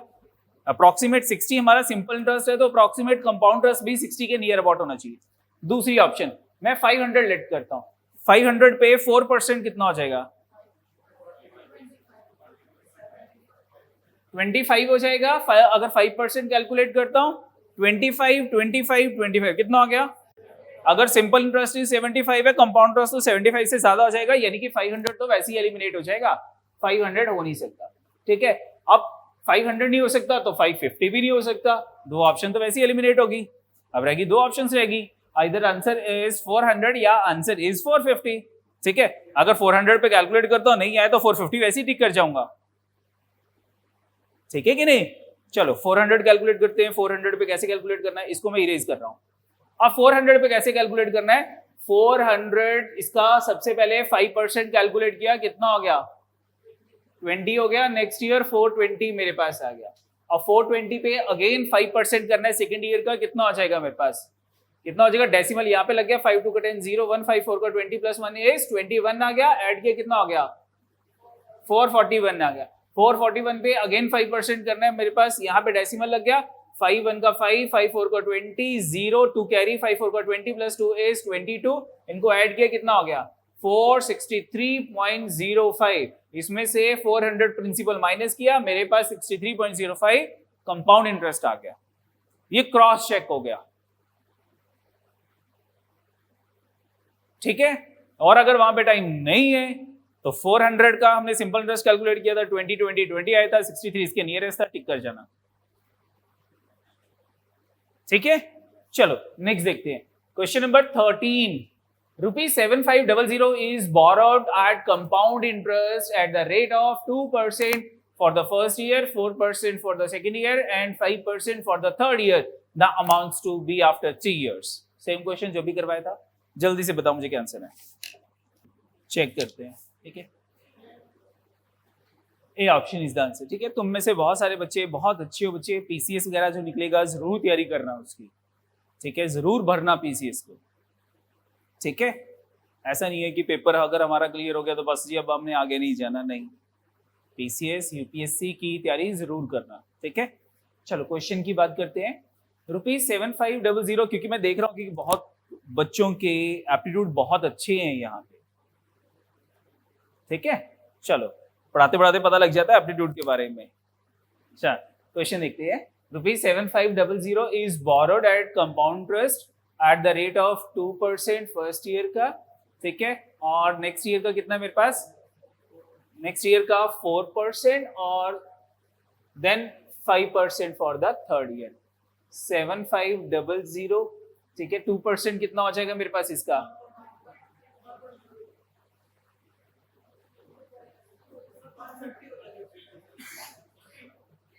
$150, 75 का डबल, ठीक है। कितना हो गया ये मेरे पास 7650। पहले साल 2% तो नहीं बढ़ गया, नेक्स्ट है 4%। अब इसका 4% कैलकुलेट करना है। 4/100 डेसिमल यहाँ पे लग गया, ठीक है। 40 का 0, 45 का 20, वो भी 0 आ गया, ठीक है।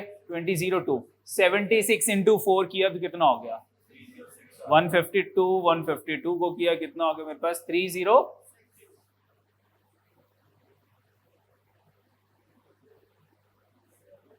7956 आ गया, ठीक है। 7956 ऑप्शन। चलो ठीक है, नेक्स्ट है मेरे पास 5%, यही है, ठीक है। तो फिर 5 से मल्टीप्लाई कर लो, 100 से डिवाइड कर लो, ठीक है। या फिर ऐसे कर लेते हैं कि मैं 2 से इसको मल्टीप्लाई कर लेता हूँ, इसको 2 से डिवाइड कर लेता हूँ। ये कितना हो जाएगा 10 हो गया, एक 0 कट गई, 2 से डिवाइड करके एक डेसिमल लगा दूंगा डायरेक्ट, तो कितना हो जाएगा मेरे पास 2 से डिवाइड किया कितना हो गया 2 3 2 9 2 7 2 8, ठीक है। और ये डेसिमल लग गया, मेरे पास वैल्यू थी 7956, यही था 397.8। बताया था मैंने मल्टीप्लाई बाय 5 अगर मुश्किल लगता है डिवाइडेड बाय 2 कर लो, वो इजी हो जाएगा। तो कितनी वैल्यू आ गई मेरे पास इसमें से, मुझे कितना माइनस करना था इसमें से, इसको प्लस करके मेरे पास क्या आ जाएगा अमाउंट आ जाएगा। प्रिंसिपल कितना था 7500 माइनस करना है, यहीं से 7500 माइनस कर लेते हैं, कितना आ जाएगा मेरे पास 456 प्लस 397.8 से एंड हो रहा है मेरे पास एक ही ऑप्शन 0.8 से एंड हो रही है, दैट इज ए ऑप्शन। हाँ वो तो मैंने बोला वो आपके वो वैसे। हाँ तो देखो मुझे वो मेथड बेटर तब है, सबसे पहले उसके लिए मुझे ऑप्शंस चेक करनी है, इसके लिए ऑप्शंस चेक करनी है। ऑप्शंस में ये 5 से एंड हो रहा है, ये 8 से एंड हो रहा है, ये दो 2 से एंड हो रहे हैं, लेकिन यहाँ पे जब आप करोगे तो आप डेसिमल से एडजस्ट कर लेना कि मेरे पास इस केस में 2 से एंड हो रहा है लेकिन डिनोमिनेटर में 10 है तो 0.2 से एंड होगा। इस केस में मेरे पास जो है वो 2 से एंड हो रहा है लेकिन अपॉन में 10 नहीं है, तो होल नंबर है वो, डेसिमल के बाद जीरोस है, वो देख लेना, ठीक है बच्चे। चलो गुड, शाबाश, मुझे अच्छा लगा कि आपने थोड़े से मेथड अडॉप्ट करने शुरू किए। मैं एक चीज और कहता हूं कि देखो अगर मैं कहूं कि 10-15 दिन में अगर मैं आपको कोई चीज सिखा रहा हूं और कई जो चीजें आप पुरानी करते आ रहे हो पिछले 15 सालों से, पहली क्लास से जैसे हमें पढ़ाना सिखाते हैं, उसको मैं 10-15 दिन में चेंज नहीं कर सकता जब तक आप उसकी प्रैक्टिस अच्छी नहीं करोगे। मैं जितने मर्जी मेथड सिखा दूं, मैं जितना मर्जी वैदिक मैथ सिखा दूं, जितने मर्जी शॉर्टकट सिखा दूं, हमारा दिमाग जो है वो अपना एक जो बेसिक तैयारी की हुई है ना उसी से ही सॉल्व करना करेगा। आपको अगर सर वो नहीं लगते हैं मेथड आप सिखाते हो, हमें समझ आते हैं, हमने कॉपी पे भी लिखे हुए हैं, लेकिन वो अप्लाई नहीं होते पेपर वाले दिन। वो इसीलिए नहीं होते क्योंकि वो प्रैक्टिस नहीं है।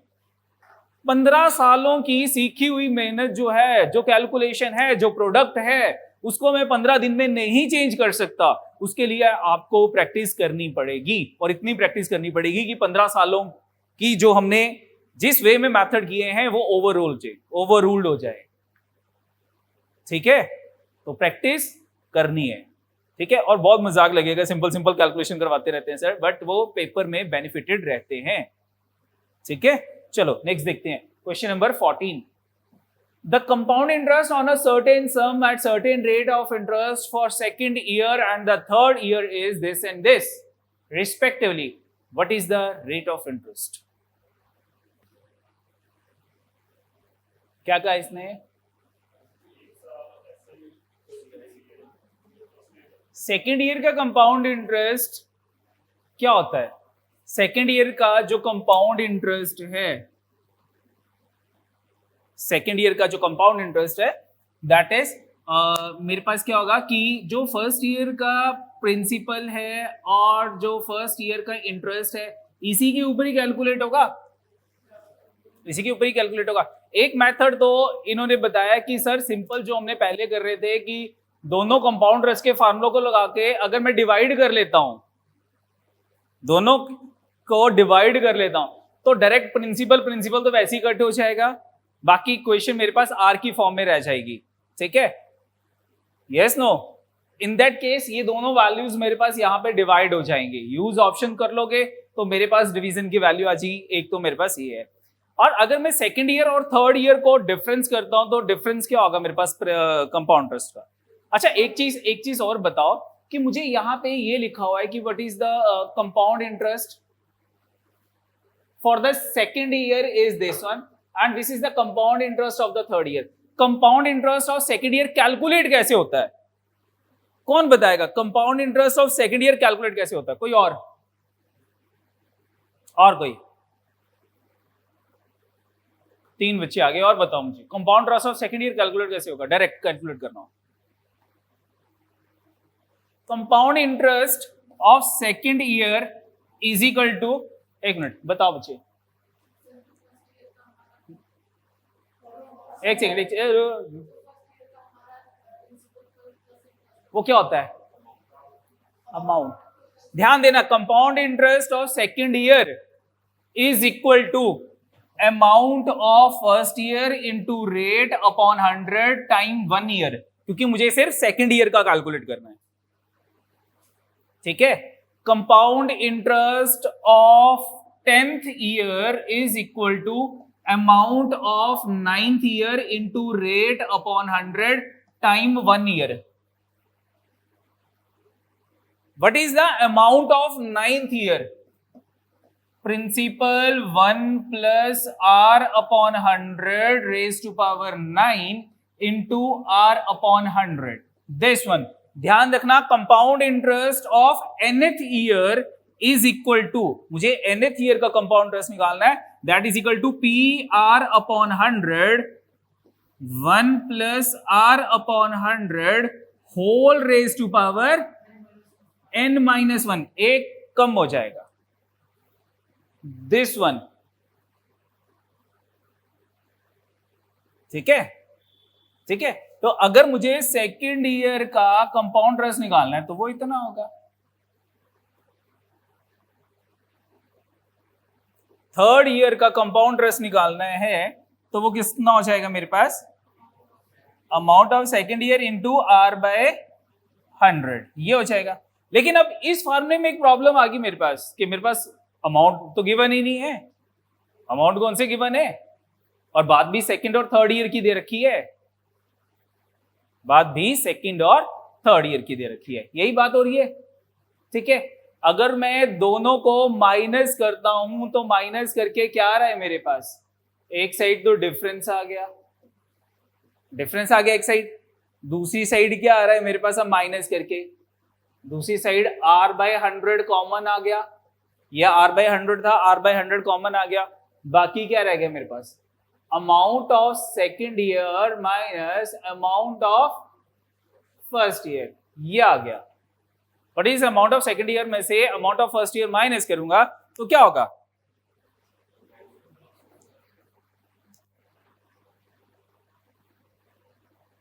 क्या होगा? है क्या होगा?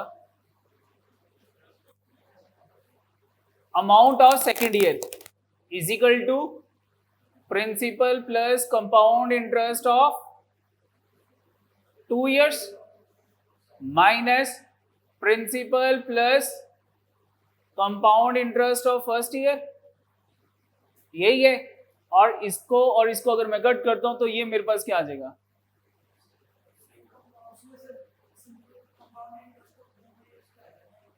किसमें?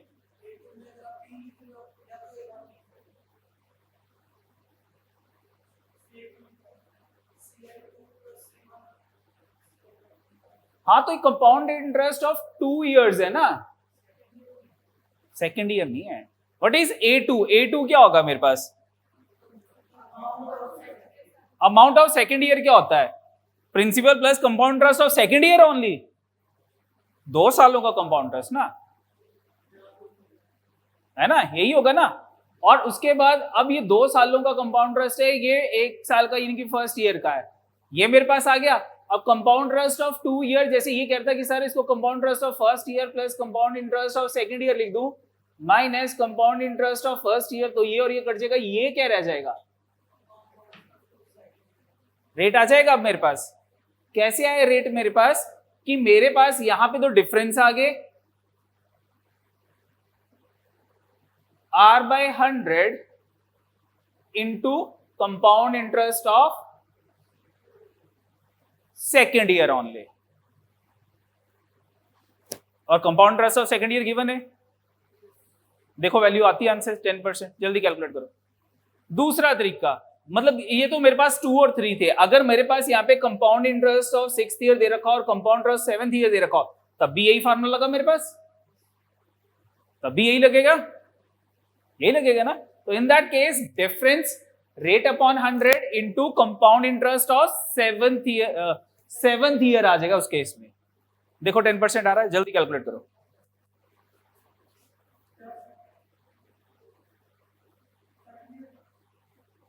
आगे ना, यस नो लिख लिए ये सबने, इरेज कर दूं. What is the difference? Difference कितना आ रहा था दोनों वैल्यूज का? 278 इजिकल टू R अपॉन 100, और मेरे पास सेकेंड ईयर का कितना था?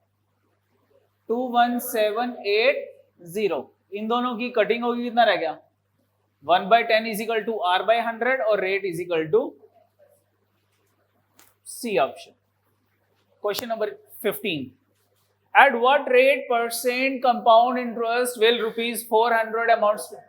ये तो अभी किया था हमने, कितना था? 5%.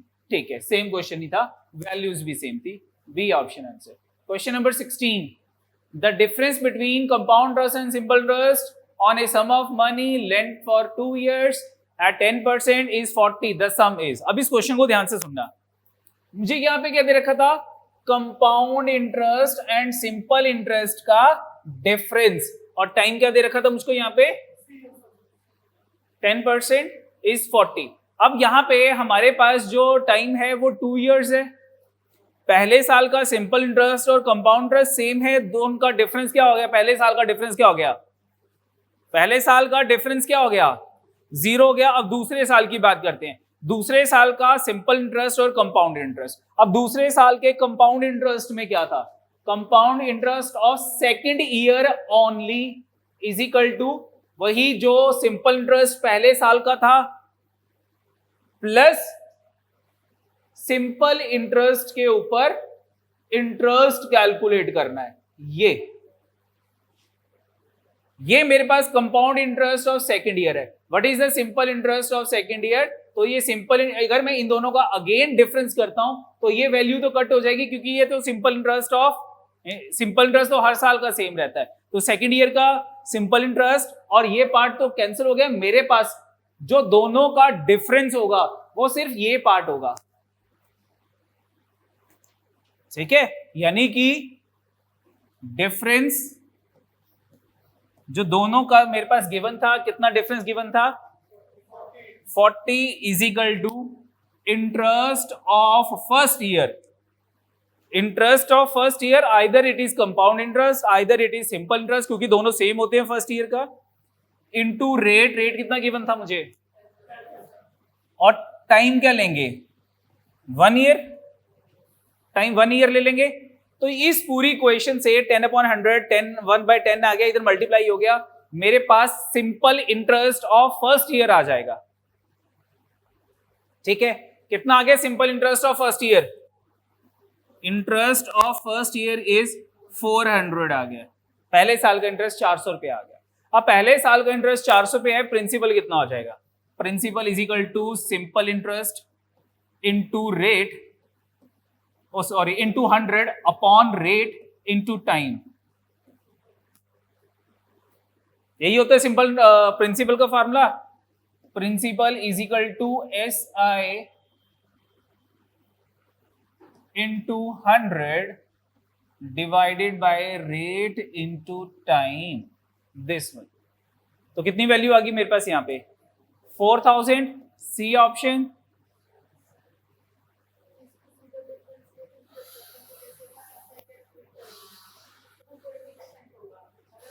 वो आपकी मर्जी है, वो तो मर्जी है, वो आपकी वो है।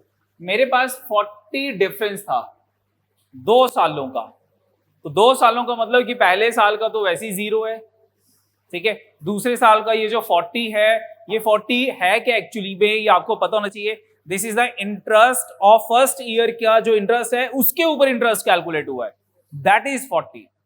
तो वही हमने कैलकुलेट किया था कि 40 is equal to interest of first year का हमने इंटरेस्ट कैलकुलेट कर दिया, interest into rate into time upon 100। यहां से interest of first year calculate हो गया। Next question 17, the difference between the simple interest and the compound interest on ₹6,000 for 1 year at 20% per annum reckoning half yearly is. Same question हो गया। अब पहले 6 month का, पहले 6 महीनों का सिंपल इंटरेस्ट और कंपाउंड इंटरेस्ट दोनों सेम है। पहले 6 महीनों का सिंपल इंटरेस्ट और कंपाउंड इंटरेस्ट दोनों सेम है। अगले 6 महीने का जो सिंपल इंटरेस्ट है और जो कंपाउंड इंटरेस्ट है, कंपाउंड इंटरेस्ट में एक पार्ट एक्स्ट्रा आ जाएगा। कौन सा? जो पहले 6 महीनों का इंटरेस्ट है उसके ऊपर इंटरेस्ट उसमें एड अप हो जाएगा, और दैट इज द डिफरेंस। वो हमारा डिफरेंस होगा, वही हमने पिछले क्वेश्चन में किया था, ठीक है। तो सबसे पहले हमारे पास रेट ऑफ इंटरेस्ट क्या है 20% पूरे साल का। आधे साल का कितना हो जाएगा? आधे साल का 10% हो जाएगा। तो आधे साल का 10% अगर मैं कैलकुलेट करता हूं 6000 के ऊपर, तो कितने रुपए आ जाएगा 600। पहले 6 महीनों का इंटरेस्ट 600 रुपए आ गया, और जो डिफरेंस होगा वो क्या होगा? डिफरेंस इज इस 600 के ऊपर रेट ऑफ इंटरेस्ट कैलकुलेट करना है। तो इंटरेस्ट के ऊपर इंटरेस्ट कैलकुलेट करना है। इंटरेस्ट आ गया 600 इंटू रेट, आधे साल का रेट ही एप्लीकेबल होगा। 10% टाइम मेरे पास 1 नहीं होगा। कितने रुपीस आ गए मेरे पास? 60 आ गया। तो डिफरेंस कितना हो गया simple interest and compound interest के बीच में? 60 आ गया। B option is the answer. B option हमारा आंसर है। नेक्स्ट क्वेश्चन देखते हैं 18। A certain sum amounts to rupees 8988.8 in 2 years and rupees 9528.128 in 3 years at compound interest per annum. What is the principal and rate of interest? use option better है, ठीक है। क्यों? मुझे principal दे रखा है, मुझे रेट दे रखा है, और टाइम कितना दे रखा है? टाइम मेरे पास 2 ईयर है। ये बनना चाहिए अमाउंट, जहां पे ये अमाउंट बन गया that option is the answer. पहला तरीका। दूसरा तरीका भी क्वेश्चन से ही सॉल्व करते हैं, ऑप्शन ही सॉल्व करने। चेक करो जल्दी से 18।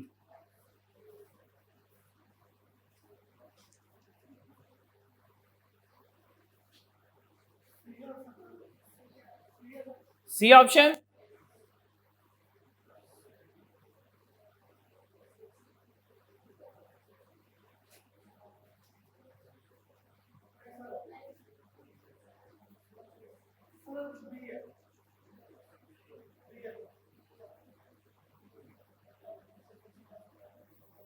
बी है।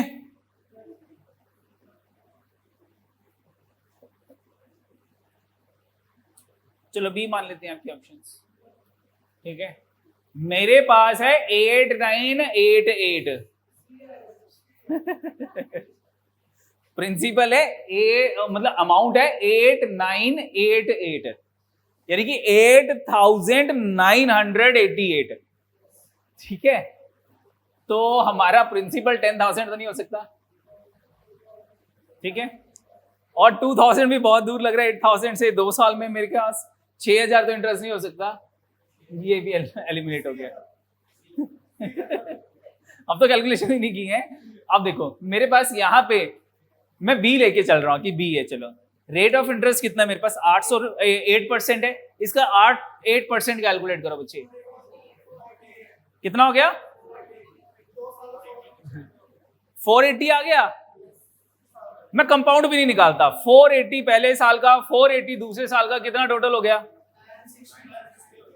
और 960 इसमें ऐड करूंगा, 8000 नहीं बनेगा कभी भी ये। अगर मैं कंपाउंड इंटरेस्ट भी कैलकुलेट करूंगा तो 8000 नहीं बनेगा, ठीक है। ये भी कट गया, एक ही ऑप्शन रिमेनिंग है, सी ऑप्शन। कोई इतनी गंदी कैलकुलेशन में मत उलझना यहाँ पे कि 9,900, कोई जरूरत नहीं, ऑप्शंस का यूज करो, ठीक है। नेक्स्ट देखते हैं question number 19। A sum of money placed at compound interest thrice itself. जल्दी, ये तो सिंपल क्वेश्चन है, मैंने बहुत बार बता दिया, 3-4 क्वेश्चन कर लिए ऐसे। जल्दी, थ्राइस का मतलब 3 टाइम्स हो गया ना, अब तो लिखने की भी जरूरत नहीं पड़ी है ना, ठीक है। 3 टाइम्स 100 रुपए, 300 रुपए बन गए कितने सालों में? 4 सालों में। 300 रुपए जो है वो 900 रुपए कितने सालों में बन जाएंगे? 100 रुपए 300, 3 टाइम्स बन गए 4 सालों में। अब ये 300 रुपए फिर से थ्राइस हो गए, 900 रुपए बन गए कितने सालों में? 4 सालों में। 900 रुपए जो है ये भी थ्राइस हो गया, 900 का थ्राइस 2700 हो गए 4 सालों में। तो 100 रुपए 27 टाइम्स कितने सालों में हो जाएंगे? 12। अगला question, question number 20। At what rate % will the compound interest does a sum of money become 27 times? ये कैसे क्वेश्चन आ गया क्या? अच्छा, अब रेट निकालना है, रेट बताओ।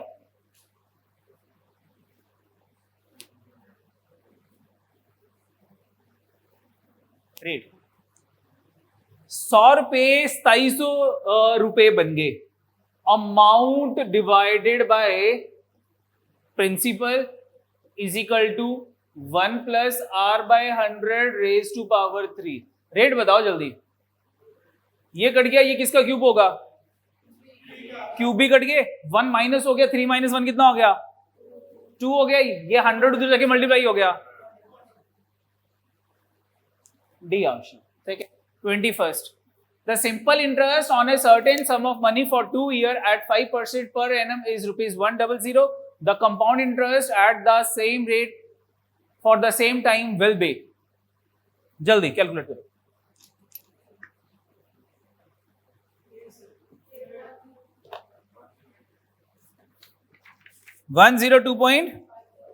सिंपल क्वेश्चन था, ठीक है, सिंपल क्वेश्चन है। 102.50 आ गया। Next question 22। The compound interest on certain sum for 2 years is 105 and simple interest is 100. The rate of % per annum and the sum.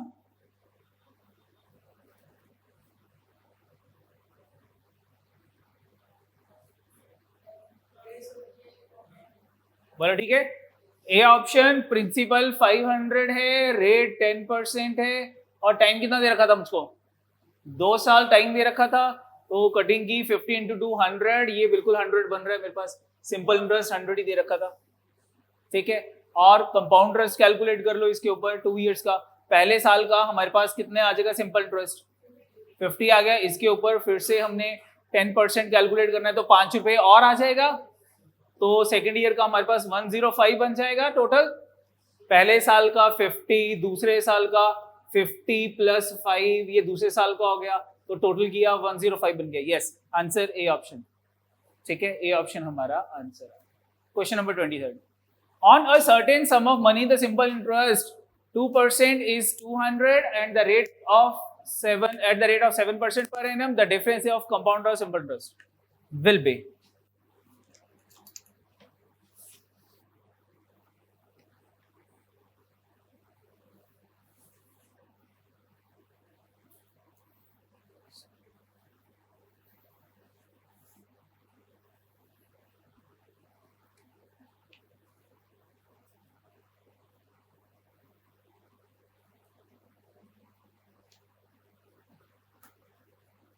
हाँ जी, on a certain sum of money the simple interest for 2 years is 200 and the rate of interest is 700. 2 सालों का simple interest कितना है? 1 साल का कितना हो गया? 100। क्या निकालना है? डिफरेंस निकालना है। अब डिफरेंस क्या बताया था मैंने आपको? Difference of compound interest and simple interest. Difference वो होगा जो कि इंटरेस्ट के ऊपर क्या कैलकुलेट करना है मुझे?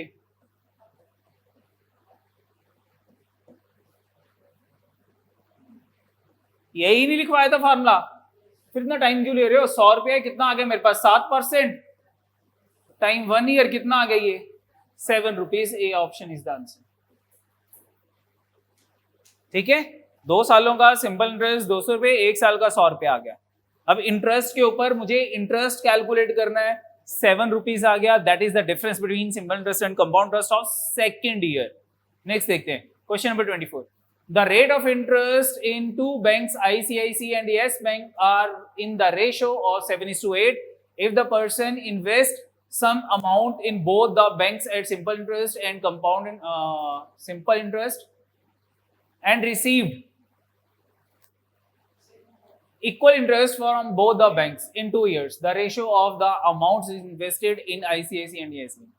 जब भी मुझे रेट की रेशियो दे रखी है और मुझसे किसकी रेशियो पूछ रहा है, ये अमाउंट की रेशियो पूछ रहा है, तो वो इनवर्सली प्रोपोर्शनेट होती है, वो इनवर्सली प्रोपोर्शनेट होती है। हमारा आंसर ये तो 8:7 था, ये 7:8 है, तो इनवर्सली प्रोपोर्शनेट 8:7 है। कैसे है?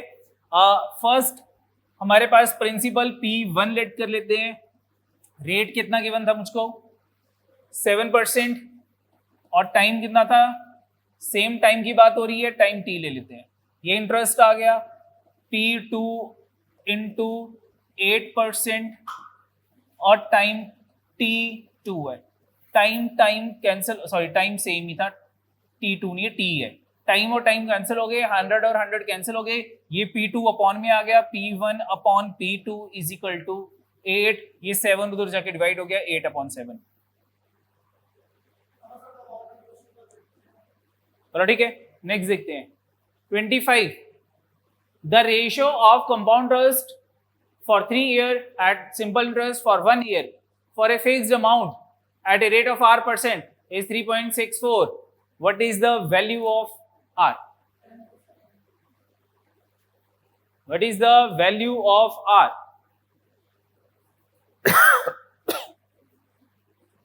बताओ बच्चे जल्दी।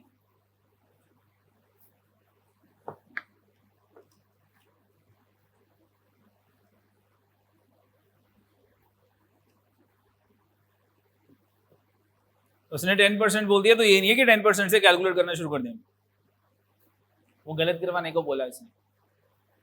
आप अपना दिमाग लगाओ सॉल्विंग में। 15% और कोई 20% भी बोल दो।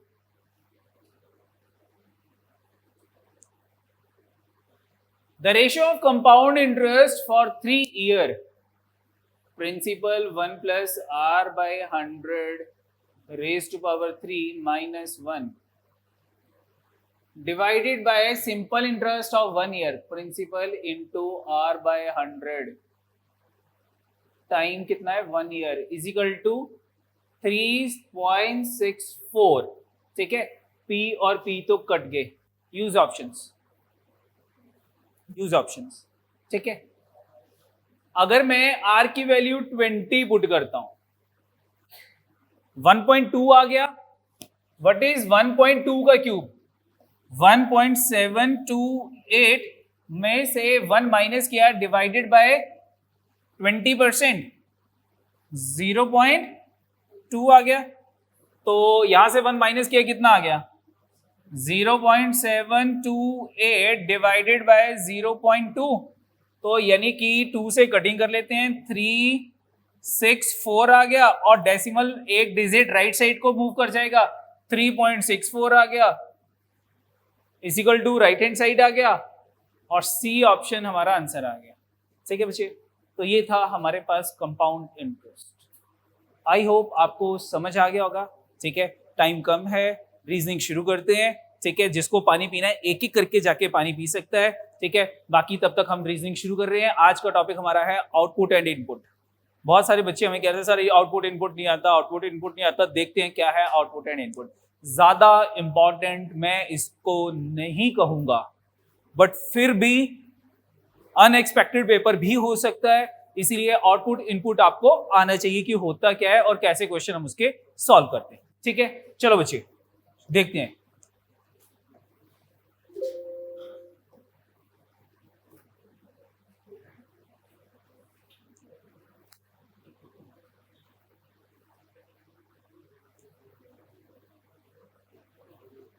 Output and input.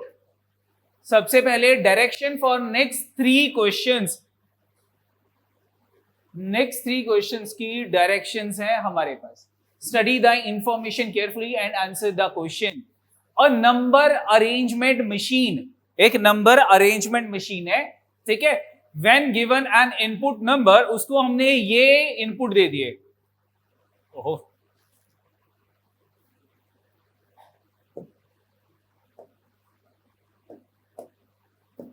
उसको हमने ये इनपुट दिया मशीन को, दिस इनपुट।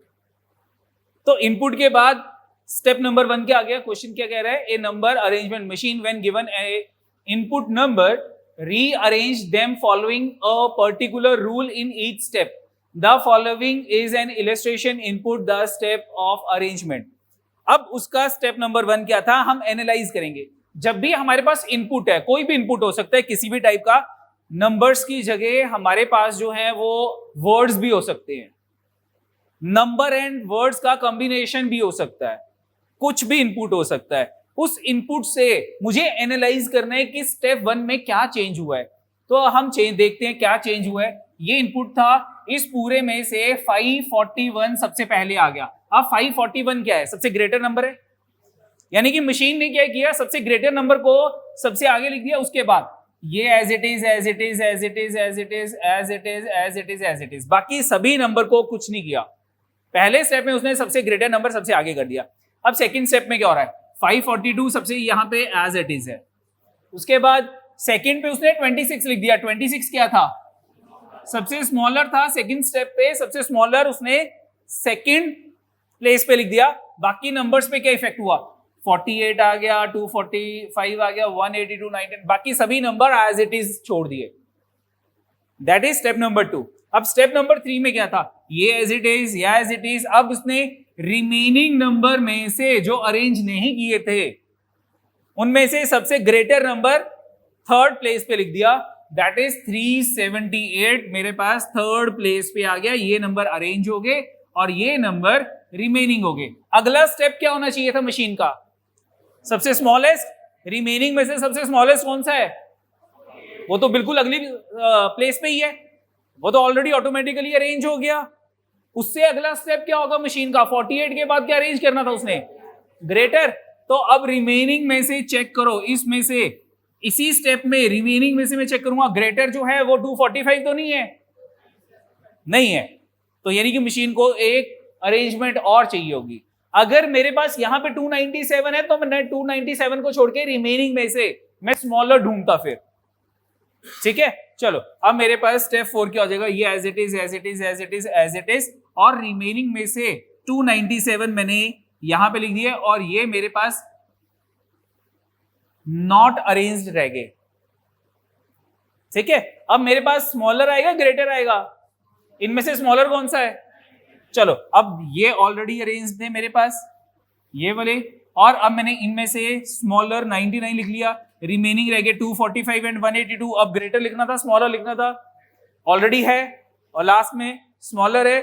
सभी अरेंज हो गए, यानी कि हमारे पास इस इनपुट के लिए फिफ्थ स्टेप जो है that is the last step, ठीक है। नीचे उसने कहा है this is the final arrangement and step 5 is the last step for this input, ठीक है। आपको क्वेश्चन दे रखा था इनपुट, और उसके अकॉर्डिंगली आपने पैटर्न ढूंढ लिया कि मशीन किस पैटर्न पे इनको अरेंज कर रही है। समझ आ गया? अब इससे रिलेटेड क्वेश्चन देखते हैं। क्वेश्चन नंबर 1, क्वेश्चन नंबर 1 ये तो बिल्कुल सेम है। अब मुझे इसकी कोई जरूरत नहीं है, मुझे पैटर्न समझ आ गया। एग्जामिनर इसके ऊपर क्वेश्चन नहीं देगा, आपको नया इनपुट देगा। What will be the fourth step for the input whose second step is given below? हमें सेकंड स्टेप दे रखा है, तो what is the third step? हमारा थर्ड स्टेप क्या होगा? सबसे ग्रेटर नंबर अरेंज्ड है, उसके बाद सबसे स्मॉलेस्ट आना था, सबसे स्मॉलेस्ट भी मुझे गिवन है 42। अब रिमेनिंग मेरे पास ये रह गए, इनमें से कौन सा नंबर आएगा? थर्ड प्लेस पे कौन सा नंबर आएगा? 542। तो मेरे पास इनमें से मैं चेक करता हूं कि थर्ड प्लेस पे सब पे देखो 542 है, बिल्कुल ठीक है।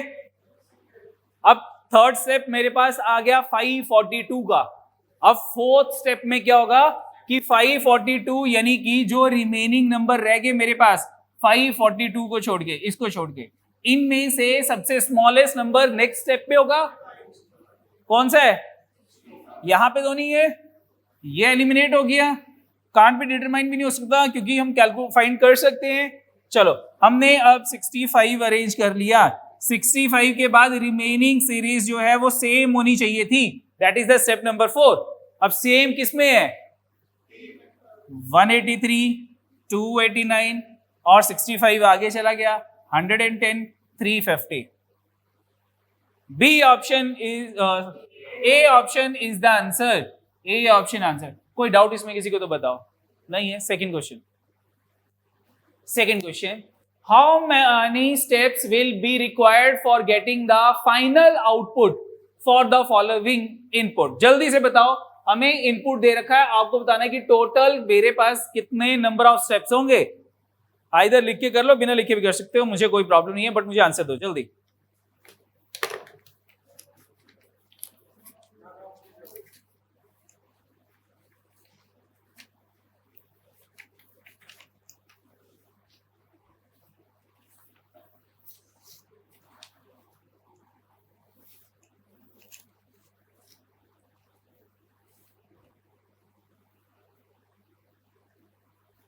क्या आंसर आ गया? नन ऑफ दीज, यानी कि मेरे पास नंबर ऑफ स्टेप्स कितने थे? 4 स्टेप्स थे। ठीक है, नंबर ऑफ 4 स्टेप्स थे, फिर 5 थे, सॉरी 5 स्टेप्स थे मेरे पास, 4 नहीं 5 है।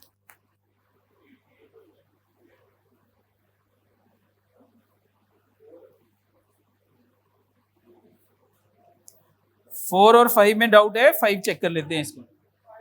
ठीक है, चलो मेरे स्टेप नंबर 1 में क्या होगा? सबसे ग्रेटर नंबर कौन सा है?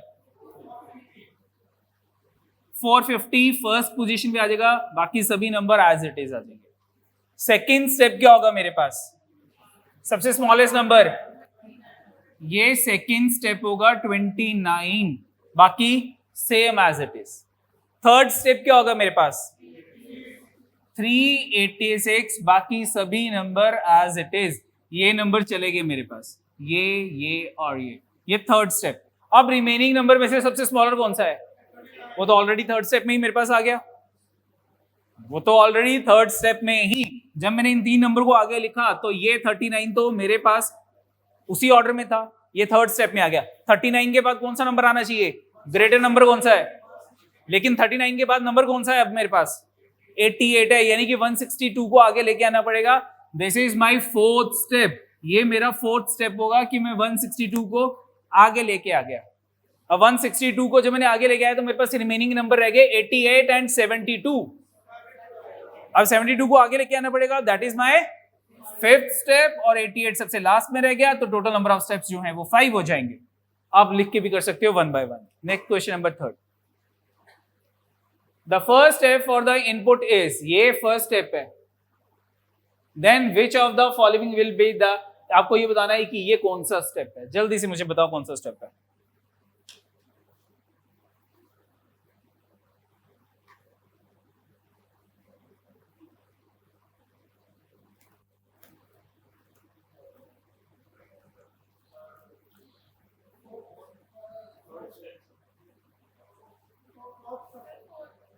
कौन सा है? कौन सी ऑप्शन आंसर है? फोर्थ, बिल्कुल करेक्ट है। कोई डाउट इसमें किसी को? नो। नेक्स्ट देखते हैं। नेक्स्ट मेरे पास ये दे रखा है, बोलना नहीं है, खुद समझना है क्या दे रखा है, मुझको खुद समझना है कि क्या इनपुट से क्या पैटर्न फॉलो हो रहा है, उसके बाद 1 by 1 क्वेश्चन देखते हैं। This is the next 4 question के लिए। लास्ट वाला बता दूं? फोर्थ लिख के करूं कि वैसे कर लूं? वैसे कर लेते हैं। ये पहला स्टेप था, 785 हमने अरेंज कर दिया, ठीक है। उसके बाद अब सबसे स्मॉलेस्ट कौन सा है? सबसे स्मॉलेस्ट कौन सा है? ये सेकंड स्टेप पे मेरे पास उसके बाद आ गया। हाँ तो वो फर्स्ट आ गया, सेकंड 32 वाला आ जाएगा ना मेरे पास। ये तो मेरे पास हो गया, ये सेकंड स्टेप में 32 आगे आ गया। ठीक है, 32 आगे आ गया। अब 32 के बाद 198 होना चाहिए था। अगर 32 के बाद 198 और सारी सीरीज सेम होती तो ये मेरे पास सेकंड स्टेप होता, ठीक है। थर्ड स्टेप क्या होगा मेरे पास? अब रिमेनिंग में से सबसे ग्रेटर कौन सा हो गया? ये 426 में इसको आगे ले आया, ये थर्ड स्टेप 426 आ गया। अब 426 के बाद 198 होना चाहिए था, तो ये मेरा थर्ड स्टेप होता, ठीक है। चलो थर्ड स्टेप हो गया। अब थर्ड स्टेप के बाद मुझे क्या करना है? स्मॉलर देखना है। स्मॉलर कौन सा मेरे पास? 49 है, तो यहाँ पे मेरे पास 49 आ गया। फोर्थ स्टेप में सबसे आगे आ गया 49 में मेरे पास ये यहाँ पे आ गया 49। फोर्थ स्टेप में 49 आ गया। 49 के बाद कौन सा नंबर होगा फोर्थ स्टेप में? 198 ही है, यस 198 ही है। 373 है, यस 373 है। 96 है, 96 है। कौन सा स्टेप हो गया? फोर्थ हो गया, ठीक है। ठीक है बच्चे, नेक्स्ट देखो जल्दी से। डायरेक्शन फॉर नेक्स्ट 4 क्वेश्चन, जल्दी करना, फास्ट बोल है। क्या हुआ? मैंने बोला आपको बोलने के लिए, नहीं क्यों समझा रहे हो बाकियों को? असेंडिंग एंड डिसेंडिंग गलत बताई जा रही है और बाकी भी गलत सुनते रहेंगे, ठीक है। बोलना नहीं, अपना दिमाग लगाना। मैं नेक्स्ट क्वेश्चंस दे रहा हूं फिर।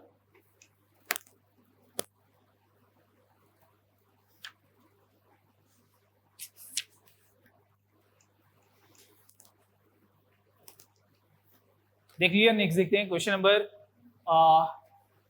Number 4, this one. जल्दी से, ऊपर वाले पार्ट की कोई जरूरत नहीं है अब आपको। जिसको नहीं समझ आया वो अब चेक कर सकता था, इसलिए मैंने यहाँ पे लिखे हुए हैं।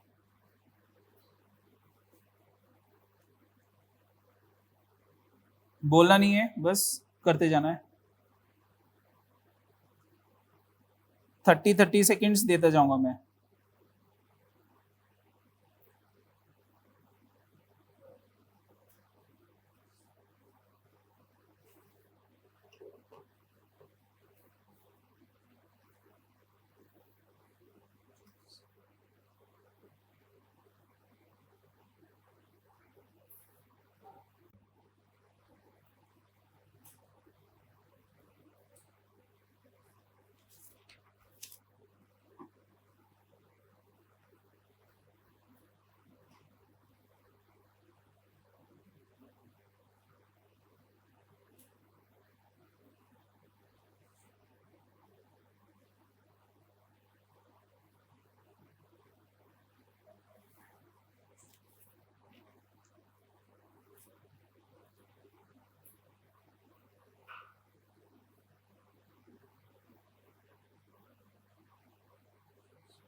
नेक्स्ट देखो,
next question.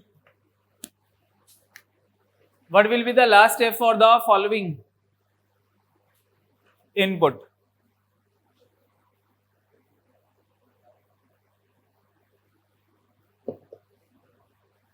Next question.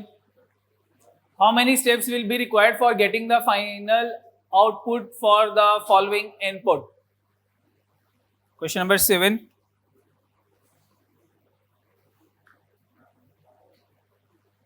Question number 7. Input 101 85 66 49 73 39 142 25 115 74.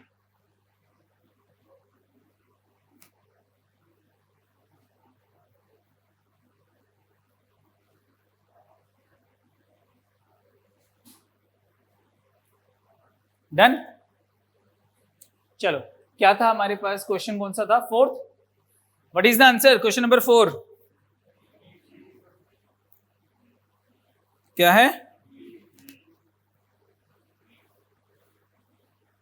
कोई डाउट इसमें? क्वेश्चन नंबर 5,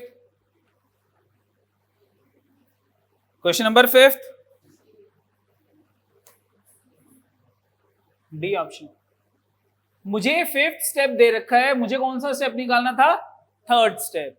मैं बैक कैसे जा सकता हूं?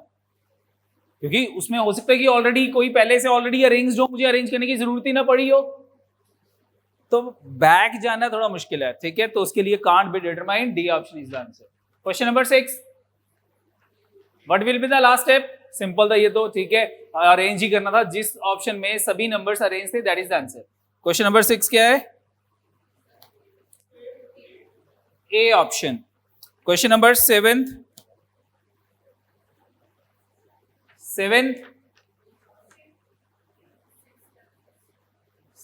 का डी ऑप्शन। 8। डाउट बोलो, कोई डाउट नहीं है? Next set, direction for next 4 question. Input दे रखा है, goal 63 57, home 5, task 82 17। Step number 1 2 3 4 5, ठीक है? जल्दी से स्टेप नंबर्स ये हैं, मैं क्वेश्चन नंबर 1 ओपन कर रहा हूं। क्वेश्चन नंबर 8 स्टेप ऊपर फिर से लिखे हुए हैं, चेक करके क्वेश्चन कर सकते हैं, जल्दी करो, बोलना नहीं है, अपना दिमाग लगाओ।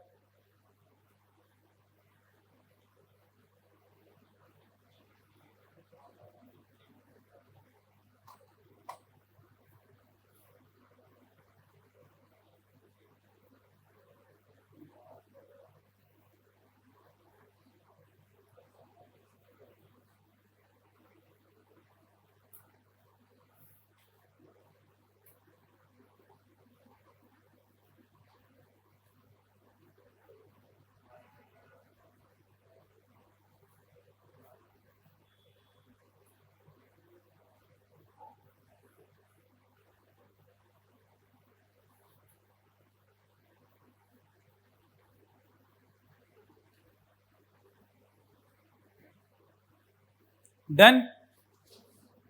Next question, question number 9। Step 2 of an input is this one, which of the following will be the step number 5? Step 2 given है, स्टेप 5 कैलकुलेट करना है, कौन सा होगा?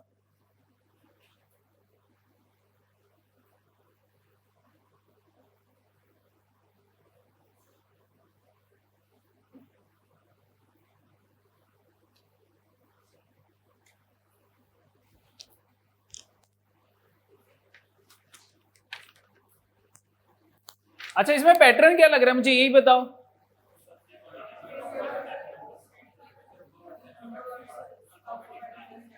नंबर डिक्रीज हो रहे हैं और वर्ड्स अल्फाबेटिकली लग रहे हैं, ठीक है?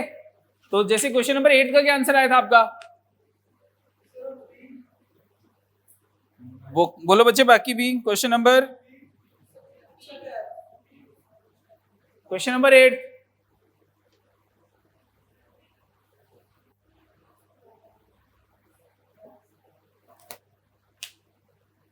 As per the rule followed in the above step, find out in each of the following question the appropriate step for the given input, ठीक है? तो बताओ मुझे क्या पूछा इसने? लास्ट स्टेप बट 1, यानी कि सेकंड लास्ट स्टेप निकालना है मुझे। चलो ठीक है, तो सेकंड लास्ट, सबसे पहले मुझे क्या अरेंज करना है? नंबर, सबसे ग्रेटर नंबर कौन सा था?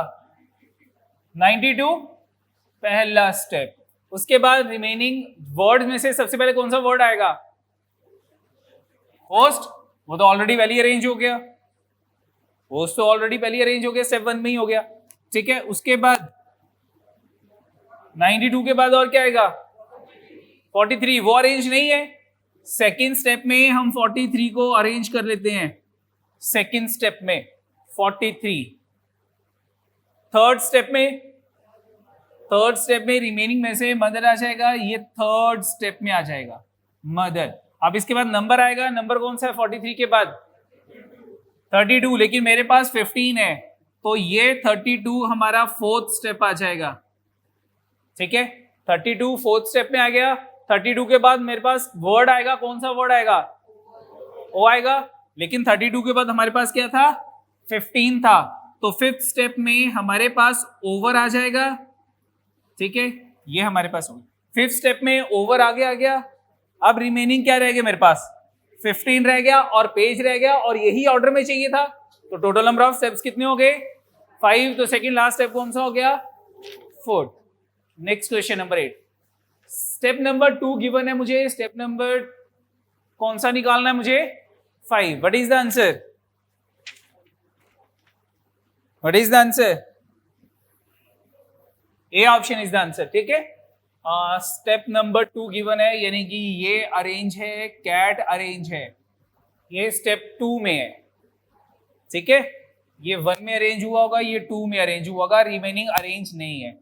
अब स्टेप नंबर 3 में हमने क्या अरेंज करेंगे, क्या आएगा मेरे पास, ये 42 स्टेप 3 में आ जाएगा। 42 के बाद 12 नहीं चाहिए मेरे को, थर्ड स्टेप हो गया। फोर्थ स्टेप में क्या आ जाएगा मेरे पास, डॉग आ जाएगा। फोर्थ स्टेप में हमारे पास डॉग आ गया, ठीक है।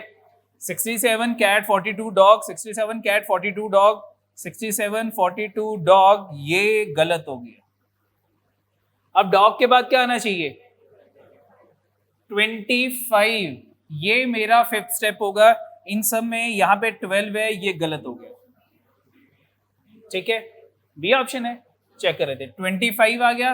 अब 25 के बाद रिमेनिंग नंबर सेम होने चाहिए, मुझे फिफ्थ स्टेप ही निकालना था, तो मेरे पास फिफ्थ स्टेप में 25 अरेंज हो गया, रिमेनिंग सारे सेम होने चाहिए थे। रिमेनिंग सेम क्या है, 12 फाइटमैन, तो बी ऑप्शन आंसर है, ए ऑप्शन गलत है बच्चे, ठीक है। B option is the answer. चलो नेक्स्ट देखते हैं क्वेश्चन नंबर 10, जल्दी से question number 10।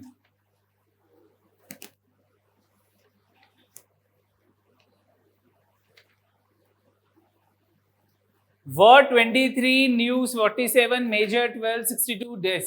Which of the following step 5 for the above input? Step 5 बताना है। ऑप्शन चेक करता हूं तो मेजर, ठीक है, यहां तक तो सेम ही है। क्या ऑप्शन है क्वेश्चन नंबर 10 की, वेरी गुड। कोई डाउट है तो बताओ मुझे, यही आंसर है 60, ठीक है। Question number 11, step 3 of an input is this one, ये स्टेप नंबर 3 है। How many more step are required to complete the arrangement, how many more step,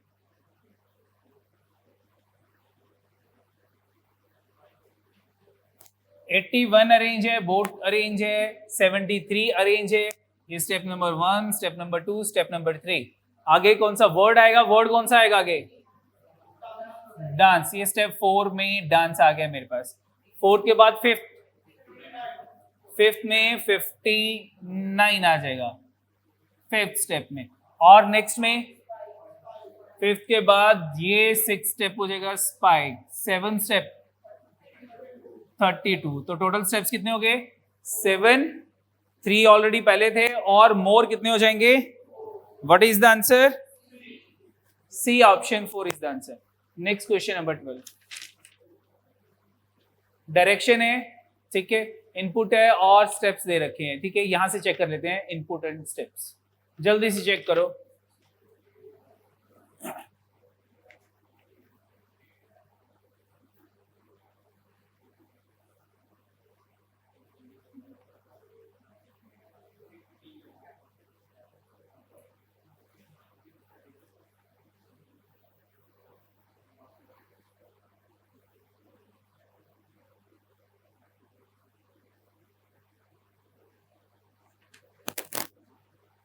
क्या चल रहा है according to dictionary? According to dictionary चल रहा है। सबसे लास्ट स्टेप को अगर चेक कर लेता हूं, सबसे पहले ए से स्टार्ट हो रहा है, ये भी ए से स्टार्ट हो रहा है, लेकिन ए सी पहले आता है, टी बाद में आता है। ये बी, देन ई, देन एफ, फिर जी, फिर टी। अब टी के 3 थे मेरे पास, तो टी एच पहले आता है। अब 2 थे मेरे पास।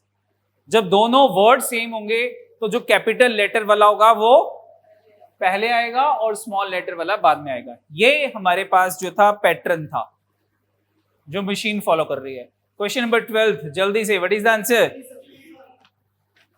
Question number 12 what is the answer?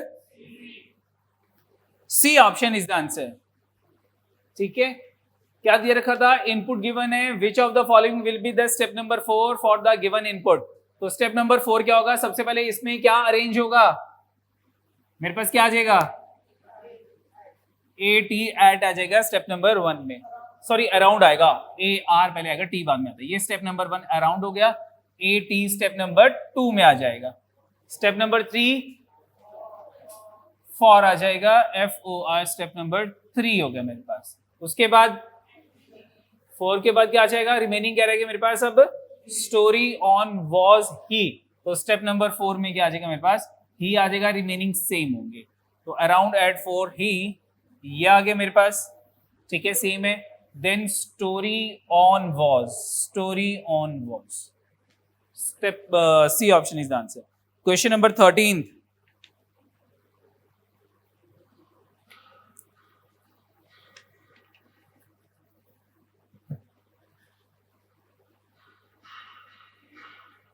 What is the answer? Which of the following would be this? आपको बताना है कौन सा स्टेप है ये। सेकेंड स्टेप है। अरेंज करते हैं। सबसे पहले क्या आएगा मेरे पास? क्या हो गया?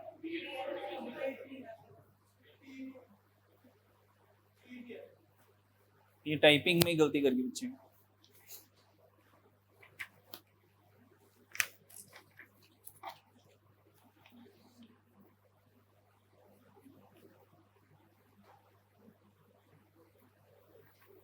एवरी, क्या क्वेश्चन था? Every and, two and for.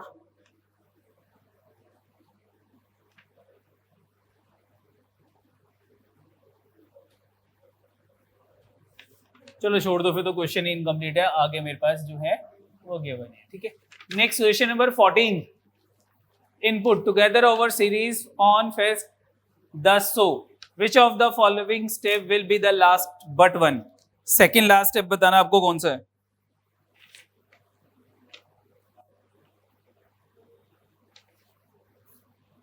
Second last step.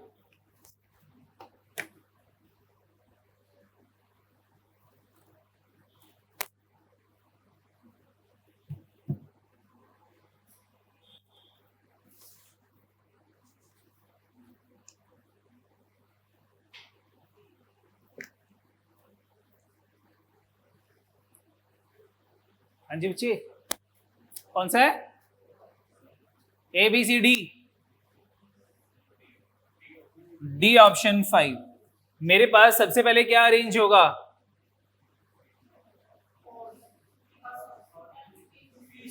सबसे पहला स्टेप मेरे पास ये आ जाएगा। उसके बाद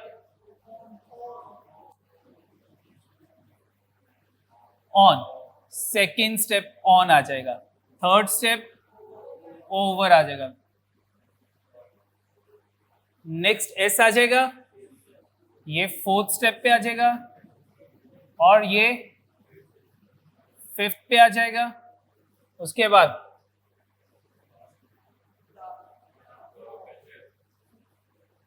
टी एच पहले आएगा, सिक्स स्टेप आ जाएगा, और ये ऑलरेडी अरेंज हो जाएगा।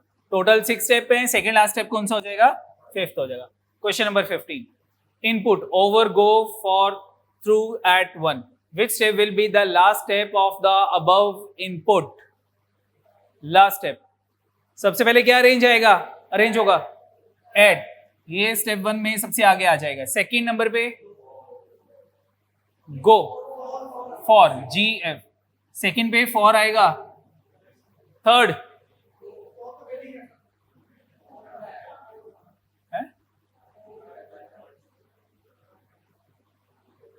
थर्ड पे हमारे पास गो आ जाएगा, उसके बाद